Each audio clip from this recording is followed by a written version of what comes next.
Assalamualaikum, good evening and welcome to Rangan Bhari Shaam with me Kiran Mir. कहिड़ा हाल तव्हांजा? ठीकु आहियो? ख़ैर ख़ैरियत सां आहियो? सभिनि खां पहिरियों मौसम जो हाल ॿुधाईंदासीं तव्हांखे। मौसम जो हाल इहो आहे त काफ़ी गर्मी आहे ऐं कल्ह खां जेके हवाऊं आहिनि उन्हनि बि पंहिंजो रुख़ मटाए छॾियो आहे। काफ़ी गरम आलूद हवाऊं हली रहियूं आहिनि ऐं मौसम काफ़ी गरम थी वियो आहे, छो त हिकिड़ी नमी जेका आहे गर्मी में उहा काफ़ी हद ताईं वधी वई आहे।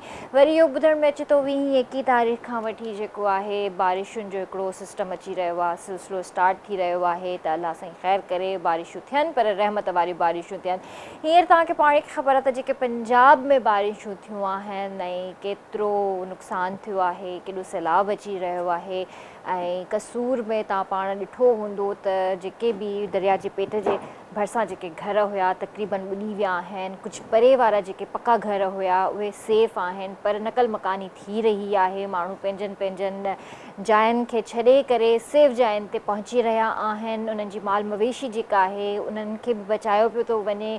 गवर्नमेंट कमु करे रही आहे, उतां जा मक़ामी माण्हू बि कमु करे रहिया आहिनि, पर अलाह साईं सभिनीनि खे पंहिंजे हिज़ो मान में रखे। ही बारिशूं अनप्रिडिक्टेबल आहिनि, अनएक्सपेक्टेड बारिशूं थी रहियूं आहिनि। का ख़बर नथी पवे त कहिड़े वक़्तु कहिड़ी बारिश थी वञे, का रहमत वारी आहे का ज़हमत वारी आहे। पर जॾहिं बि असां अलाह खां दुआ घुरंदा आहियूं या असां अलाह खे चवंदा आहियूं त अलाह साईं बारिश ॾिए त रहमत वारी बारिश ॾिए। ऐं सॼी दुनिया में इहो हिकिड़ो सिस्टम आहे जेको चेंज थी वियो आहे। तव्हां पाण ॾिठो आहे त हाणे चाहे सिंध हुजे, चाहे हिंद हुजे, चाहे अरब कंट्रीज़ हुजनि, चाहे यूरोप हुजे, चाहे अमेरिका हुजे, जिथे किथे बि जेका बारिश थी रही आहे ॾाढी मतिलबु अनप्रिडिक्टेबल बारिश थी रही आहे। सो अलाह साईं खां माफ़ी घुरिजे ऐं तौबा ताइब कजे ऐं जेके बि असांजा गुनाह आहिनि अलाह साईं असां सभिनीनि जा गुनाह माफ़ु करे ऐं सभिनि खे अलाह साईं पंहिंजे हिफ़्ज़ो मान में रखे। उन सां अलावा जेके अॼुकल्ह हालात आहिनि व्यूअर्स, तव्हांखे ख़बर आहे त असांजे मुआशिरे में जेके हींअर असांजी सोसाइटी में जेके हींअर हालात आहिनि नियाणियुनि खे वठी करे, ॿारनि खे वठी करे, ॾाढो अफ़सोस थींदो आहे जॾहिं असां ॾिसंदा आहियूं न्यूज़ ऐं सोचींदा आहियूं त का सुठी ख़बर असांखे मतां मिली वञे, पर सुठी ख़बर जो असां इंतज़ारु ई कंदा रहिजी वेंदा आहियूं। कॾहिं का अहिड़ी ख़बर अची वेंदी आहे, कल्ह का अहिड़ी ख़बर थी आहे पंजाब में 3 सॻियूं भेनरूं ऐं सुबुह उन्हनि जो लाश मिलियो आहे। मतिलबु ॿुधंदे ई ॾिसंदे ई असांजी मतिलबु मूं वटि अहिड़े लफ़्ज़ कोन्हनि जो मां कुझु चई सघां। मुंहिंजी लिंगूं कंडारजी वियूं आहिनि। मां चई नथी सघां पई त हीअ असांजे मुआशिरे में छा थी रहियो आहे। नियाणियुनि जे पुठियां एतिरो छो पइजी रहिया आहिनि, चाहे उहो ॿारु हुजे, चाहे छोकिरो हुजे, चाहे छोकिरी हुजे, चाहे नंढी हुजे, चाहे वॾी हुजे, चाहे बुज़ुर्ग हुजे। असांजे मुआशिरे में इहो छा थी रहियो आहे? कॾहिं इहो ख़तमु थींदो सिलसिलो? कॾहिं हर कोई सुख जो साह खणंदो? का न का ख़बर डेली बेसिस ते अहिड़ी ॿुधंदा आहियूं जो दिलि बर्दाश्त थी वेंदा आहियूं, अखियुनि में लुड़क अची वेंदी आहे, कुझु करण ते दिलि न चवंदी आहे। बसि दुआ इहा ई आहे त अलाह से सभिनीनि नियाणियुनि खे, सभिनीनि ॿारनि खे, हर इंसान खे पंहिंजे हिफ़्ज़ो मान में रखे। मां हर तव्हांखे चवंदी आहियां त अॼुकल्ह उहो टाइम कोन्हे जो तव्हां पंहिंजे ॿारनि खे स्पेशली अकेलो घर खां ॿाहिरि छॾियो।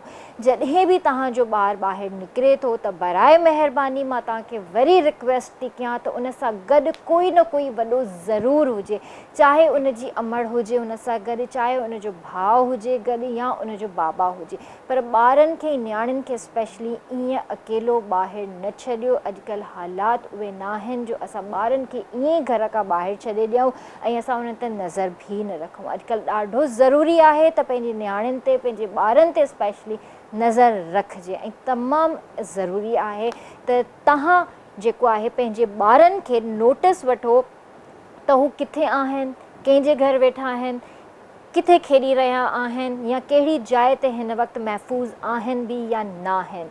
सो इहे ॻाल्हियूं त थी रहियूं। उन खां अलावा असांजे पाकिस्तान जा शहनशाह ग़ज़ल मेहदी हसन साहब जो अॼु योम पैदाइश जो ॾींहुं आहे ऐं तव्हांखे ख़बर आहे त मतिलबु मेहदी हसन साहब जॾहिं ग़ज़ल जी ॻाल्हि ईंदी आहे त पाकिस्तान इंडस्ट्री असांजी जेका बि आहे त उहे ग़ज़ल्स यादि कंदा आहियूं। मेहदी हसन साहब जो ज़हन में अची वेंदो आहे नालो ऐं इनकम्प्लीट सम्झंदी आहियां मां इंडस्ट्री के मेहदी हसन साहब जी गज़ल खां अलावा मां उनखे इनकम्प्लीट सम्झंदी आहियां। जॾहिं मेहदी हसन साहब जो नालो ईंदो आहे त वाकई दिल में हिकिड़ा अहिड़ा सॉन्ग्स ईंदा आहिनि जेके काफ़ी फेमस हुआ, अब के हम बिछड़े तो शायद कभी ख्वाबों में मिले, जंहिंजा पोएट अहमद फराज साहब हुआ।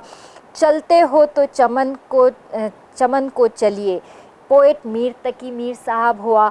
ऐं ए दिले नादा तुझे हुआ क्या है, पोएट मिर्ज़ा ग़ालिब साहब हुआ इन्हनि जा। सो इन्हनि माशाल्लाह एॾी सुठी पोइट्री में इन्हनि गाना ॻाया आहिनि, ग़ज़लूं ॻायूं आहिनि, बहितरीन इन्हनि जूं मूवीज़ जेके एतिरा वॾा वॾा नाला जेके उन टाइम इंडस्ट्री में कमु कंदा हुआ उन्हनि खे पंहिंजी आवाज़ ॾिनी। मतिलबु रातो राति उहे स्टार ठही विया न, जॾहिं मेहदी हसन साहब जी आवाज़ में उन्हनि ते गाना फिल्माया विया त उन्हनि खे त मतिलबु सम्झो त हिकिड़ो हथ में चंड मिली वियो ऐं उहो रातो राति स्टार थी विया। उन खां अलावा माशाअल्लाह सां लेजेंड सिंगर बि हुआ, म्यूज़िशियन बि हुआ, उन्हनि खे प्राइड ऑफ परफॉर्मेंस बि मिलियो हुयो, निगार अवॉर्ड बि मिलियो हुयो, बेस्ट प्लेबैक सिंगिंग अवॉर्ड बि उन्हनि खे मिलियो हुयो, तमग़ाए इम्तियाज़ हिलाले इम्तियाज़ बि उन्हनि खे हासिलु थियो हुयो। त 18 जुलाई 1927 में राजस्थान में उन्हनि जी पैदाइश थी हुई ऐं 2012 में कराची में हुननि जी डेथ थी हुई। सो अॼु हुननि जी योम पैदाइश जो ॾींहुं आहे। सो अल्लाह साईं उन्हनि जी फैमिली खे सब्र अता करे ऐं उन्हनि जा दर्जात बुलंद करे। इहे उहे लेजेंड सिंगर्स आहिनि जेके अॼु असां सां गॾु कोन्हनि के पर हमेशह असांजे दिलनि ते राज कंदा, असांजी फिल्म इंडस्ट्री ते हमेशह राज कंदा।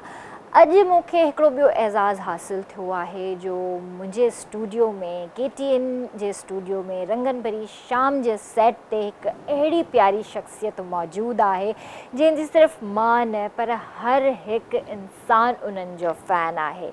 ऐं माशाअल्लाह मां चवां थी त PTV जो उहो दौरु, उहो वक़्तु जॾहिं असां ड्रामा ॾिसंदा हुआसीं, चाहे उन्हनि जी डायरेक्शन हुजे, चाहे प्रोडक्शन हुजे या त वरी उन्हनि जी एक्टिंग हुजे, एक्सप्रेशन्स हुजनि, मतिलबु मां चवां थी त हुननि जहिड़ो काम काइंड इंसानु मां पंहिंजी लाइफ में न ॾिठो आहे। थोरी देरि में मां तव्हांखे ॿुधायां थी, अञा डिटेल ॿुधाईंदसि त केरु आहिनि, पर उन खां पहिरियां मां शोभी भाई जी तरफ़ हलणु चाहींदसि।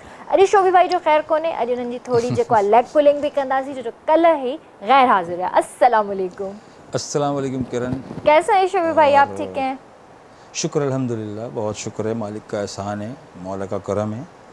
और ये है कि कल मैं झूठ बोलता नहीं हूँ, कल थक गया था मैं बहुत ज़्यादा किरण, क्योंकि इवेंट बाहर था कराची से, तो ज़ाहिर आते आते टाइम भी हो गया था, तो ये था गायब होने का सबब। और कुछ ये है कि आपको पता है आगे अब मुहर्रम हराम है, ज़ाहिर बात है मौला हुसैन की शहादत की, वो सारे घर में आपको पता है सारी तैयारियाँ वो रहती हैं। तो अभी हम बिल्कुल इस वक्त रेडी हैं, सारी चीज़ें तैयार हैं नज़र न्याज के लिए। ये तो हमारा काम है, बिल्कुल ज़ाहिर है, हमें आना भी है। आप बताएं। अल्हम्दुलिल्लाह मैं बिल्कुल ठीक हूँ। आज आप मेरी नकल करके आ गई। हाँ, आज मैं आपकी नकल करके आ गई। नहीं, वो एक्चुअली क्या था कि मैं सोच रही थी, आपको तो पता है कि ब्लैक मेरा फेवरेट कलर है, अगर मैं ना पहनूं तो मुझे कमी सी महसूस होती है अपनी ज़िंदगी में कि मैंने ब्लैक क्यों नहीं पहना। तो आज मैं सोच रही थी कि आज क्यों ना ब्लैक ब्लैक हो जाए। नहीं, बहुत अच्छी लग रही है आप हमेशा की तरह, और आप पे तमाम तरह कलर सूट करते हैं, ऐसी बात नहीं है। सही। तो बात रही शहंशाह गज़ल मेहदी हसन ख़ान साहब की, तो उनके लिए तो मतलब हमारे पास अल्फाज हैं ही नहीं, मुकर्रर नहीं है, क्योंकि पूरी दुनिया में उनकी फ़न मौसीकी का जो डंका था वो कुदरत ने ख़ुद ब खुद बजाया। और इसीलिए कहते हैं कि नकार खल्क़ खुदा की आवाज़ होती है। तो उस्ताद मेहदी हसन के लिए मेरे जैसा छोटा नाचीज़ आदमी क्या कहेगा, बस हम यही कह सकते हैं कि उनकी गज़लें, उनका गाया हुआ, उनके साज़, उनके तरन्नुम, उससे हम आज भी हमें सीखने को ही मिलता है। उन जैसा हम ना गा सकते हैं ना निभा सकते हैं। और दूसरी बात ये कि उस्ताद मेहदी हसन ख़ान साहब की सबसे अच्छी बात ये थी कि उन्होंने अपने किसी इंटरव्यू में ये जिक्र नहीं किया कि मैं कहीं से हिजरत करके आया हूँ राजस्थान से, उन्होंने कहा नहीं, मैं पाकिस्तानी हूँ। बिल्कुल। तो ये सबसे बड़ी बात है। और पड़ोसी मुल्क ने उन्हें बहुत ऑफ़र किया उस दौर में, जब ख़ान साहब का दौर था कि आप हमारे पास आ जाएं, हमारे पास आ जाएं, लेकिन वो अपना मुल्क पाकिस्तान, अपनी सरज़मीन छोड़ के नहीं गए। सही बात है। ये उनकी एक बहुत बड़ी बात थी। और दूसरी बात ये है कि ख़ान साहब को ने गाना पहले गाया है, सीखा बाद में, ये भी एक अल्लाह की देन थी कि उनकी आवाज़ कुदरती ही हसीन थी। तो जब भी आज वो शहंशाह गज़ल के लक़ब से उनको नवाजा जाता तो है, आज हम अपने शो में उनको ट्रिब्यूट भी दे देते हैं। बिल्कुल देंगे। मेरी औकात हैसियत नहीं है मेहंदी हसन खान साहब को गाने की, लेकिन ये है कि ज़ाहिर है हम उन्हें याद ज़रूर करेंगे, क्योंकि सीखने के मराइल में हम ये ज़रूर सुनते हैं, क्योंकि हमारे पास अल्हम्दुलिल्लाह लेजेंडरी ऐसे आर्टिस्ट हैं जिनसे हमें बड़ा सीखने को मिलता है। खान साहब दुनिया में नहीं रहे, लेकिन उनकी चीज़ें आज भी ज़िंदा हैं। नुसरत फ़तेह अली खान साहब दुनिया में नहीं रहे, लेकिन उनकी चीज़ें आज भी ज़िंदा हैं। और जो हमारे पास मौजूद हैं वो भी बहुत बड़े बड़े नाम हैं। उसमें मैडम आबिदा परवीन जी हैं और भी बहुत सारे लोग हैं, तो जिनसे हमें बड़ी सीख मिलती है। बिल्कुल ऐसा ही है। तो और हम इंशाल्लाह तो व्यूअर्स हम उनकी गज़ल गाएंगे ज़रूर, तो उसको आप सिर्फ मेरे मुताबिक सोच के सुनिएगा। उस्ताद मेहंदी हसन कोशिश करेंगे हाणे जंहिं शख्सियत जी मां तव्हांजे साम्हूं ॻाल्हि करण वारी आहियां, पहिरियां त मां हथ ॿधी माज़रत उन्हनि खां पहिरियां ई करणु चाहींदसि त मूंखां का ग़लती थिए त सर मूंखे माफ़ु करे छॾिजो, छो त मां पंहिंजो पाण खे इन क़ाबिल नथी सम्झां जो मां तव्हांजे लाइ कुझु चवां या छा, छो जो तव्हां माशाअल्लाह अल्लाह साईं तव्हांखे वॾी इज़त ॾिनी आहे। तव्हां ॾाढा मोतबर आहियो मुंहिंजे लाइ। मूंखे ॾाढी ख़ुशी थी आहे त तव्हां असांजे स्टूडियो में अॼु मौजूदु आहियो। ऐं माशाअल्लाह सां अॼु जेके असां सां गॾु स्टूडियो में हिते मौजूदु आहिनि, न सिर्फ़ु एक्टर बल्कि प्रोड्यूसर, डायरेक्टर, राइटर ऐं सोशल वर्कर भी रहिया आहिनि। उन सां गॾु गॾु 600 खां वधीक सिंधी ऐं उर्दू मूवीज़ में उन्हनि कमु कयो आहे, ड्रामाज़ में उन्हनि कमु कयो आहे ऐं प्रोड्यूसर एसोसिएशन चेयरमैन भी रही चुका आहिनि 4 साल ताईं।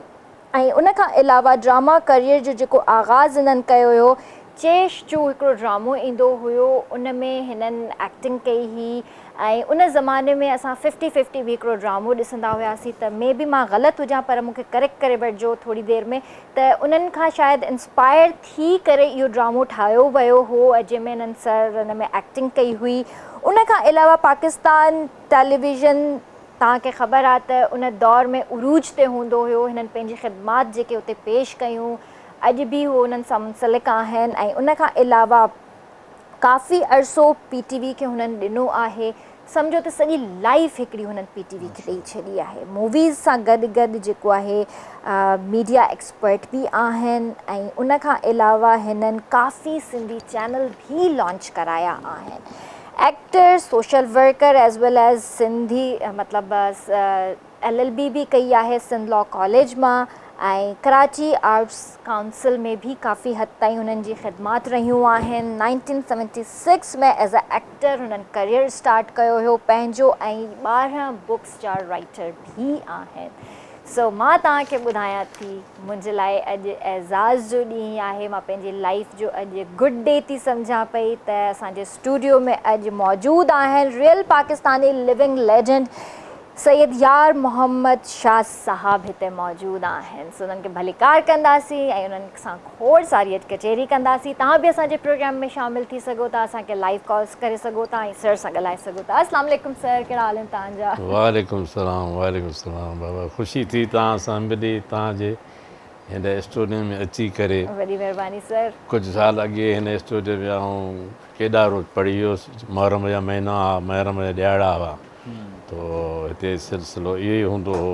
ऐं हिन जी इब्तिदा में बि मुंहिंजी सिर रखियलु आहे हिन चैनल जी इब्तिदा में, रुॻो PTV न, पर जॾहिं ही इंडिपेंडेंट हिकिड़ो सिंधी चैनल खुलियो पिए तॾहिं बि हिन में मुंहिंजो पूरो शामिलु आहे। माशाअल्लाह। ऐं केतिरा फ़नकार तव्हांजे चैनल ते, केतिरा प्रोग्राम तव्हांजे हिन चैनल ते हलंदा आहिनि। त एम्प्लॉइज़ खां वठी टैलेंट ताईं बि मुंहिंजो उन्हनि सां जेको सो साथ बि रहियो आहे, मुतारिफ़ बि कराया, ऐं उहे अॼु ॾींहं ताईं तव्हांजे चैनल ते वाबस्ता बि आहिनि। जिन में ख़ासि करे हिकिड़ो अमरात आहे जंहिंजो नालो मामा लालू आहे, जंहिंखे मूं हिते स्टार्ट ॾियारी हिते प्रोग्राम करायो, जेको तव्हां वटि 7 साल राति जा हलंदो रहियो। वरी बि उन जो ॿियो को प्रोजेक्ट तव्हां वटि वरी शुरू थियो आहे, अला करे उहो बि कामयाबु वञे इंशाअल्लाह। ऐं सर मां तव्हांखे ॿीहर जेको आहे पंहिंजी ऐं पंहिंजी पूरी RBS टीम ऐं पूरी KTN 7 जी तरफ़ां मां तव्हांखे भलीकार थी कयां पई ऐं ॾाढी ख़ुशी थी थिए पई त माशाअल्लाह तव्हां जहिड़ा लेजेंड एक्टर्स जेके आहिनि असां सां गॾु अॼु बि मौजूदु आहिनि। अल्लाह साईं तव्हांखे सलामत रखे, वॾी ॼमाए ॾिए। ऐं सर ही जेको सिलसिलो तव्हांजो स्टार्ट थियो इन ते बि ॻाल्हाईंदासीं, पर तव्हांखे मां ऑफर करणु चाहींदसि, चांहि त तव्हां पीअंदा हूंदा? हा, चांहि बि पीअंदा आहियो न चांहि, ऐं उन सां गॾु जेकॾहिं लूप ज़ीरा प्लस हुजे त केॾी न सुठी ॻाल्हि आहे सर। इहो वाकई खाईंदा आहियूं, खाईंदा आहियूं हीउ न? मुंहिंजो नंढड़ो खाईंदो आहे, वठी रखंदो आहे, हिनजो पीउ बि खाईंदो आहे, ऐं माशाल्लाह चांहि ते मिलंदो। माशाल्लाह बिल्कुलु। ऐं मां तव्हांखे चाहींदसि त ऑफर कयां बिस्किट, ऐं तव्हां पहिरियां मुंहुं मिठो कयो, उन खां पोइ चांहि ऐं कचेरी।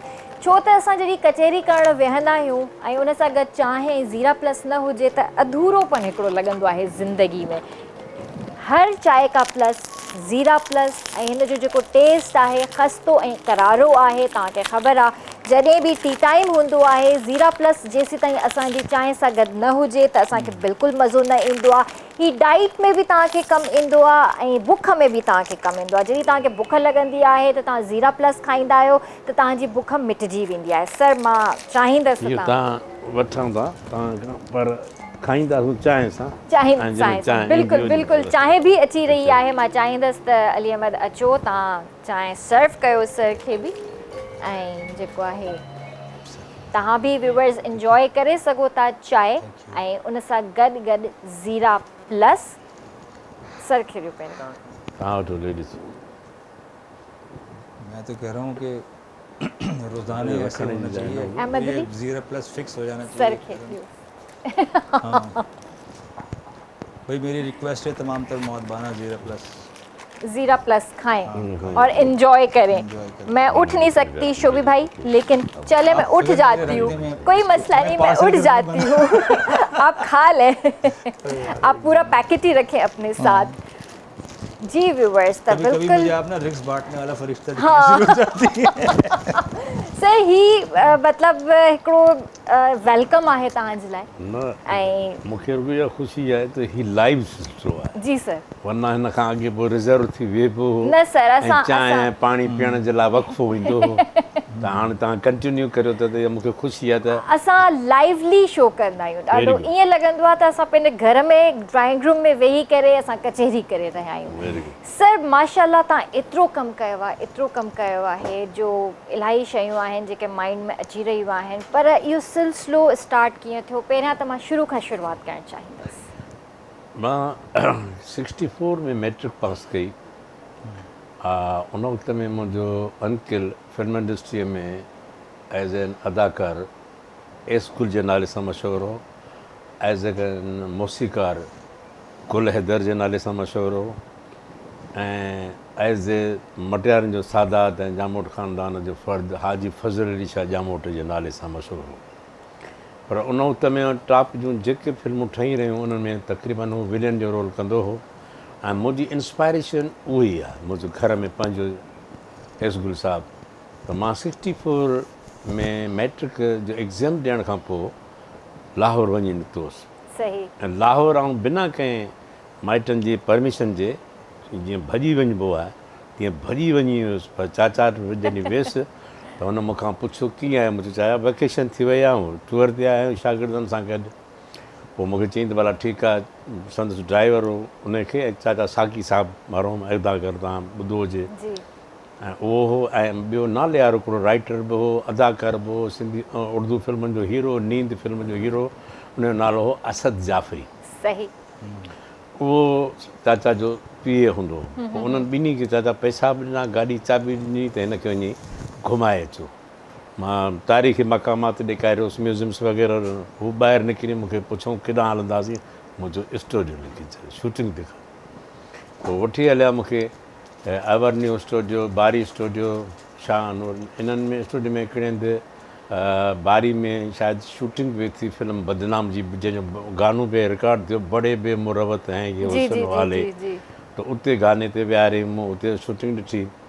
वरी ज़ेबा जी शूटिंग मोहम्मद अली सां इंसानियत फिल्म हिकिड़ी हुई, उन जी थी रही, वरी उहा शूटिंग ॾिठी।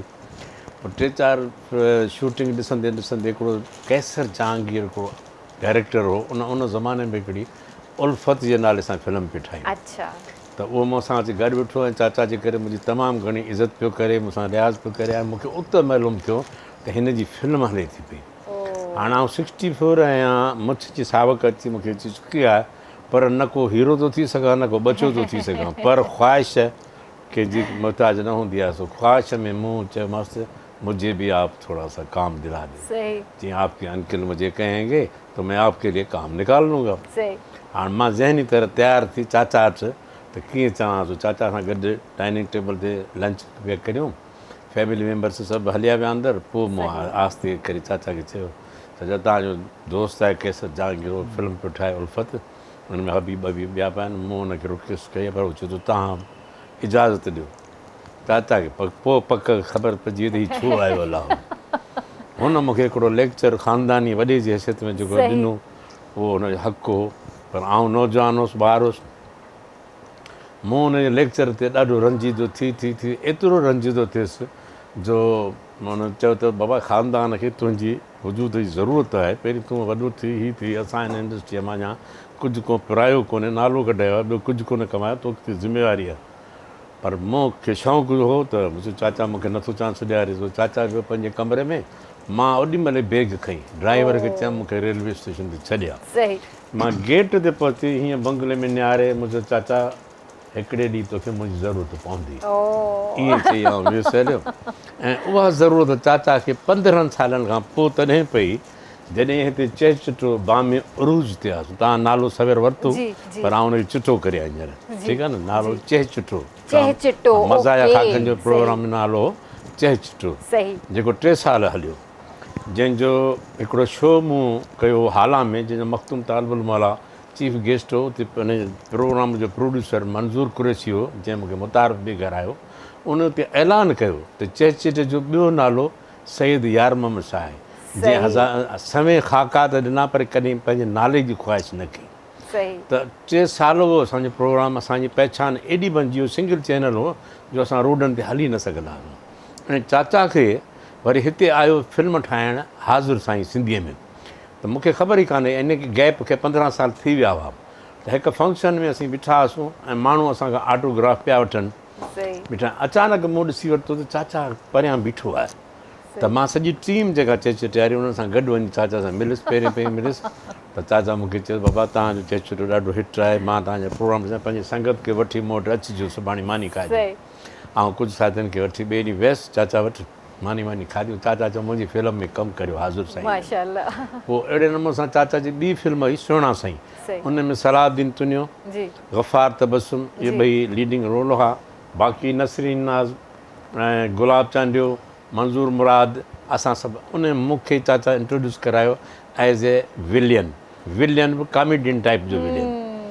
पोइ उन में जेको मूं कमु पियो कयो त मां पहिरियों मुंहिंजो रूह हो न त मां दिलो जान सां कमु पियो कयो ऐं उन ज़माने में हिकिड़ी सीन हुई जेको अदाकार साकी साहब ऐं ॿियो पाकिस्तान जो सुपर हिट फ़नकार कॉमेडियन हुया नज़र उन्हनि ॿिन्ही जी हिकिड़ी सीन हुई उन्हनि खे मूं मुकालमा यादि पे कराराया छो सिंधी हुननि जा कोन हुआ न त उर्दूअ खां मूं सिंधी करे उन्हनि खे ॿुधाया पियो पासो वठी पियो ॿुधायो चाचा मूंखे बग़ौर ॾिठो पियो परियां जॾहिं हुन मूंखे बग़ौर ॾिठो त सीन मूं जॾहिं हुनखे यादि कराई त वरी साकी साहिब ऐं नज़र साहिबु पाण में ॻाल्हाईंदे फासी पिया हुननि मूं ॾांहुं निहारियो त चाचा हुतां उथी आयो छा कयूं डायरेक्शन वारी क्यू शीट मुंहिंजे हथ में ॾेई मुंहिंजी पुठी ठपरे चई हीअ सीन तव्हां करो 15 सालनि खां पोइ इहा शइ मूं अचीव कई त उन चाचे साॻियो मूंखे डायरेक्शन जी उस्तादी बि ॾिनी ऐं इजाज़त बि ॾिनी जंहिंखां पोइ मूं पंहिंजी फिल्म अलीगोर में चाचा खां किरदारु बि करारायो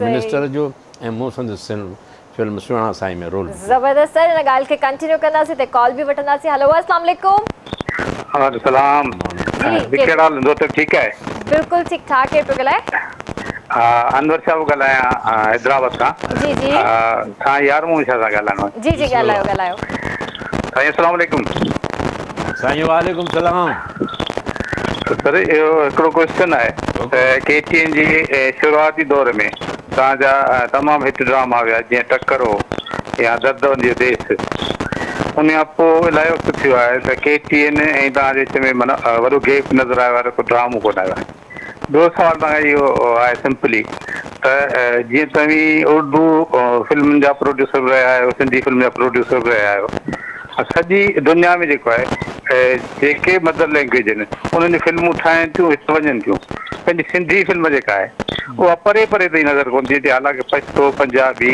ऐं ॿियूं जेके ॿोलियूं आहिनि उन्हनि जूं फिल्मूं उन्हनि जे सूबनि में हलनि पियूं वाहिद सिंधी फिल्म आहे जेका बिल्कुलु माना ज़ीरो ते वञी बीठी आहे। इहे ॿ कोई मुंहिंजा सवाल आहिनि, महिरबानी करे जवाबु ॾींदा। बिल्कुलु ॾींदो इजाज़त आहे। जी जी सर, थैंक यू भाउ, थैंक यू।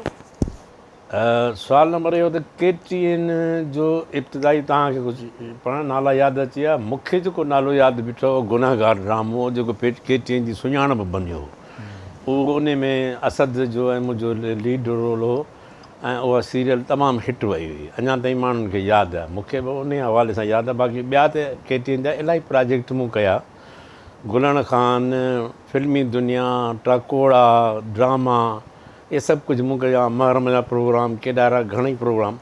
पर इतफ़ाक़ सां KTN पंहिंजी जाइ ते पंहिंजी उमिरि ऐं कदु वधाईंदो रहे पियो, त असां बि पंहिंजी उमिरि ऐं कदु वधाईंदे PTV में वियासीं, PTV जो कमु कंदा रहियासीं। पोइ वरी फिल्म इंडस्ट्री में वियासीं, फिल्म इंडस्ट्री जो चेयरमैन रहियासीं, त उर्दू फिल्मूं ठाहियूंसीं।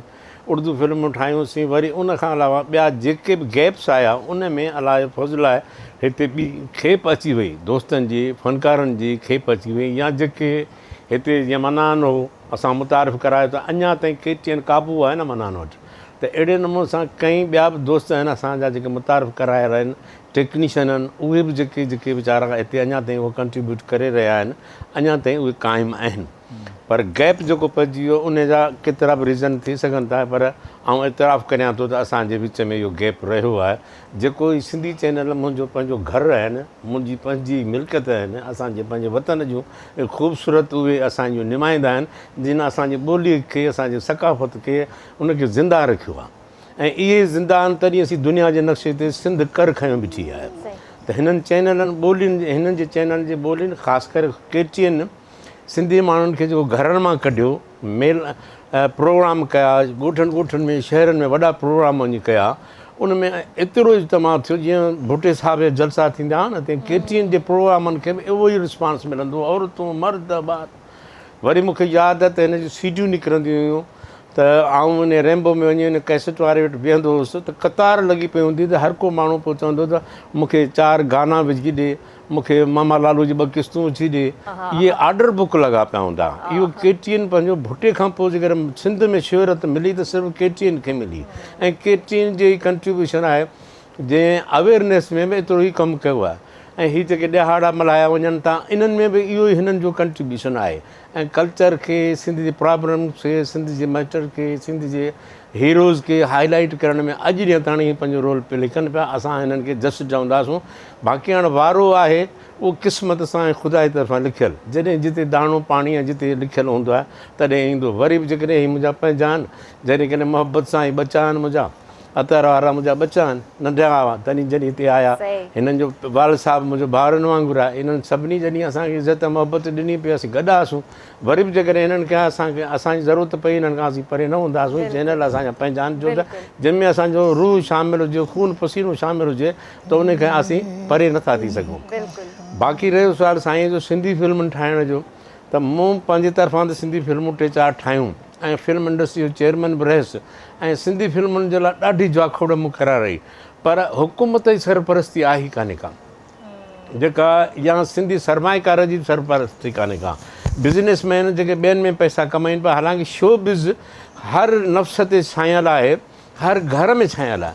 ऐं इन फिल्म ॾिसणु, TV ॾिसणु, रिसालो पढ़णु, हर को माण्हू, हर फैमिली उनखे ॻाल्हि सम्झे थी।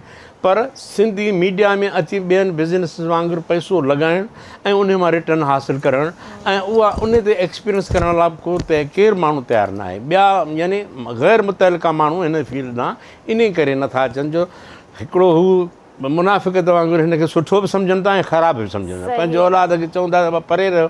हालांकि अॼु त सोशल मीडिया जे करे सभु कंहिंजो औलाद क़ाबू आहे। सिंधी फिल्मूं अॼु बि ठही सघनि थियूं, अॼु बि कामयाबु वञी सघनि थियूं, जेकॾहिं फॉर्मेट ऐं तरीक़ेकार चेंज कजे। सिनेमा बंदि थी वियूं, सिनेमा आहिनि ई कोन जिते फिल्मूं लॻाइजनि, पर सिंध जे अंदरि शादी हालत सवी हाल आहिनि न। उन्हनि में शादी हालनि में जेकॾहिं 1000 जी कैपेसिटी आहे, डेली 2 शो करियो त साल में ताईं 50 सिंधी फिल्मूं ठाहे करोड़ा रुपया कमाए सघो था। पर शऊर, जज़्बो, बेदारी ऐं टेक्निक जेके अचे या का सरपरस्ती अचे, त अॼु बि नामुमकिन इहा ॻाल्हि न आहे, अॼु बि इहा मुमकिन ॻाल्हि आहे। तव्हां ठाहियो, ईद ते रिलीज़ करियो, बेहक़ वक़्तु 50 शहरनि जे शादी हालनि में रिलीज़ करियो, ऐं तव्हां इश्तिहार हले त बेहक़ वक़्तु 50 शहरनि में फिल्म रिलीज़ थिए आहे। सिंधी माण्हू अॼु बि जीअं तव्हां ॾिठो न केतिरनि जे हर उन प्रोग्राम खे पसंदि कनि था जेको हितर मामा लालू केतिरे ज़माने जो, पर अॼु बि वरी आयो आहे त उहो पर सिंधी माण्हू पंहिंजे ॿोली सां पंहिंजे सकाफ़त सां वधीक प्यारु कनि था बनस्बत ॿियनि जे। पाण वटि जेतिरा बि चैनल खुलनि पिया उहे फेल न आहिनि, कामयाबु आहिनि। उन्हनि ते जेके प्रोग्राम हलनि पिया माण्हू उनखे लाइक कनि था, तंहिं करे अलाह कंदो इहा कंहिंखे सम्झ अची वेंदी, सिंधी फिल्मूं ठहंदियूं। पोइ जॾहिं इहे नंढा पोइ नंढियूं सिनेमा बि ठहंदियूं, इहे सिनी पहिरियों हिते ठही वियूं आहिनि, न त ईअं ठहंदियूं सिनेमा बि ठहंदियूं। त अलाह कंदो त इहो दौरु वरी मोटी ईंदो जो ड्रामनि वांगुरु फिल्मुनि खे बि चांस मिलंदो। इंशाल्लाह इंशाल्लाह। ते बि कॉल वठंदासीं, कॉल कोने का ड्रॉप थी वई आहे। ओके, ब्रेक जो बि टाइम थी वियो आहे। जी व्यूअर्स, असांजी कचहरी कंटिन्यू कंदासीं ब्रेक खां पोइ। कारे न वञिजो, जल्दी वापसि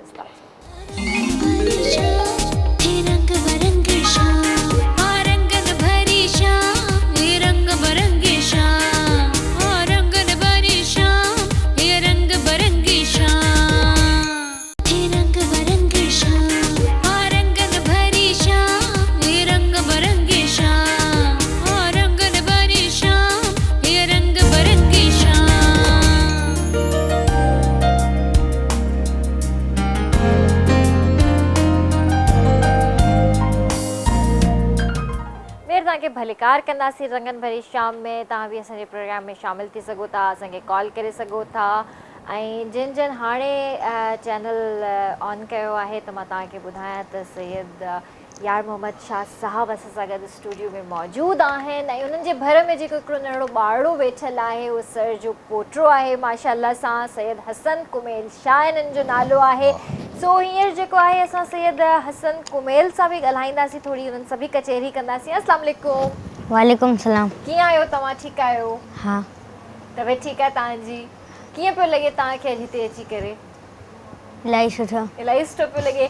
त तव्हां पंहिंजे दादा सां हमेशह मतिलबु ईअं ई वेंदा आहियो घुमणु फिरणु, ॿाहिरि काॾे बि वेंदा आहिनि या चैनल्स ते जीअं इंटरव्यूज़ लाइ वेंदा आहिनि त तव्हां वेंदा आहियो उन्हनि सां? हाँ अक्सर करे। आउट ऑफ कंट्री हलंदो आहे। अच्छा, माशाअल्लाह। ज़ियारतुनि ते हलंदो आहे। माशाअल्लाह माशाअल्लाह। अच्छा व्यूअर्स, हिकिड़ी ॿी ॻाल्हि मां तव्हांखे ॿुधायां त यूट्यूब चैनल आहे सैयद हसन कुमेल शाह जो, सुपर हैप्पी हसन टीवी जे नाले सां। त हिनखे सब्सक्राइब कयो। ऐं बिल्कुलु मां तव्हां खां पुछंदसि त हीउ चैनल छाजे बारे में? नुहा ऐं क़ुरान। माशाअल्लाह। नुहा तव्हां पाण पढ़ंदा आहियो उन में? हाँ। क़ुरान जी तिलावत बि कंदा आहियो उन में? माशाअल्लाह। हाफ़िज़ क़ुरान बि थी रहियो आहे। माशाअल्लाह माशाअल्लाह, ज़बरदस्त। ऐं कहिड़ी क्लास में पढ़ंदा आहियो तव्हां? 4 में। कहिड़े स्कूल में? GCT school. वाओ माशाअल्लाह। पोइ तव्हांखे टाइम मिली वेंदो आहे त तव्हां पंहिंजो यूट्यूब चैनल बि ॾिसो पिया, उते मतिलबु माशाअल्लाह एतिरियूं तव्हां शयूं अपलोड बि कयो था? हाँ। मैनेज करे वेंदा आहियो? हाँ। या तव्हांजी दादा हेल्प कंदा आहिनि? न न, पंहिंजो कैमरा पंहिंजो पाण शूट करे, एडिट करे, पाण गाना विझंदो हुन में, पाण अपलोड करे, सब्सक्राइब करे, पोइ रुगो मूंखे ॿुधाईंदो मुंहिंजा एतिरा थिया। माशाअल्लाह। केतिरा फॉलोवर्स हूंदा ईअं तव्हांजा? केतिरा 1000। माशाअल्लाह माशाअल्लाह, ज़बरदस्त। ऐं हिकिड़ो दफ़ो तव्हां ऑडियंस खे पाण बि पंहिंजे चैनल जे बारे में ॿुधायो। कैमरा में ॾिसी ॿुधायो त मुंहिंजे चैनल खे सब्सक्राइब कंदा। सब्सक्राइब मुंहिंजे चैनल खे कयो, लाइक ऐं बेल आइकन। ज़बरदस्त। ऐं नालो बि ॿुधाए छॾियो। नालो चैनल मुंहिंजो सुपर हैप्पी हसन टीवी। ज़बरदस्त। माशाअल्लाह। हिननि जो चैनल आहे सुपर हैप्पी हसन टीवी जे नाले सां यूट्यूब चैनल आहे। त हिनखे सब्सक्राइब कयो, लाइक कयो ऐं बेल आइकन खे प्रेस करणु न विसारींदा। जेके बि हिननि जूं तव्हां ॾिसंदा उते नुहा अपलोड कनि था या क़ुरान पाक जी तिलावत कनि था, त तव्हां खां का बि हिननि जी स्टोरी मिस न थींदी। तव्हां बिल्कुलु हुननि खे ॾिसी सघो था। सर, जीअं असां मूवीज़ जे हवाले सां ॻाल्हि ॿोल करे रहिया हुआसीं, त तव्हांखे छा थो लॻे त अॼु बि उहो ई मयार आहे मूवीज़ जो? ॾिसो, मूं वटि हींअर हिकिड़ी फिल्म पंहिंजी ठही पई आहे, 2 बूंद पानी, पर आउं रिलीज़ न पियो करे सघां बिकॉज़ ऑफ कास्ट। मुंहिंजो डिस्ट्रीब्यूटर आहे सतेश आनंद, एवर डी फिल्म्स जो। मां हुनखे जॾहिं बि चयो आहे त मुंहिंजी फिल्म बेहक़ वक़्तु रिलीज़ कर, त हू चए थो शाह साहब अब वो ज़माना नहीं रहे कि आप सिनेमा लेते थे, अब हम सिर्फ शोज़ लेते हैं। हाँ सिनेमाज़ वारा जेके सिनी पैलेस वारा आहिनि उहे छा था चवनि असां अॻे सिनेमा फिल्म रिलीज़ कंदा हुआसीं त सिनेमा पर वीक हायर कंदा हुआसीं ऐं उनजो पर वीक जो चार्ज ॾींदा हुआसीं। हींअर हू चवंदा न सर हर शो में असीं नई फिल्म लॻाईंदासीं तव्हांखे वधि में वधि हफ़्ते जा हेतिरा शो ॾेई सघूं था असीं। त फॉर्मेट इहो चेंज थी वियो आहे त टेक्नोलॉजी बि चेंज थी वई आहे त हाणे कास्ट वैल्यू जेका आहे सा तमामु घणी चेंज थी वई आहे। ॾिसो न अॻे कंहिं ज़माने में ॾाढी रखी हीरो न ईंदो हो, मुछियूं रखी हीरो न ईंदो हो, क्लीन हीरो हूंदो हो। हाणे मूंखे ॿुधाए त बिना ॾाढीअ जे को बि हीरो कोन्हे को, सभु ॾाढी आसान आहिनि। हाणे हिकिड़ो माइंड लुक जेको ॾिसण वारो न उहो बि चेंज थी वियो आहे, पसंदि बि चेंज थी वई आहे। त कराची में हिन वक़्त में ईदनि ॿिन्ही ते जेके फिल्मूं लॻियूं असांजूं ठहियलु ठुकियलु जेके इन नई टेक्नोलॉजीअ ते ठहियूं त उन्हनि अहिड़ो बिज़नेस न कयो जो वरी ॿिए ॾींहं खां वठी माण्हू 8-10 ॿियूं फिल्मूं ठाहिनि।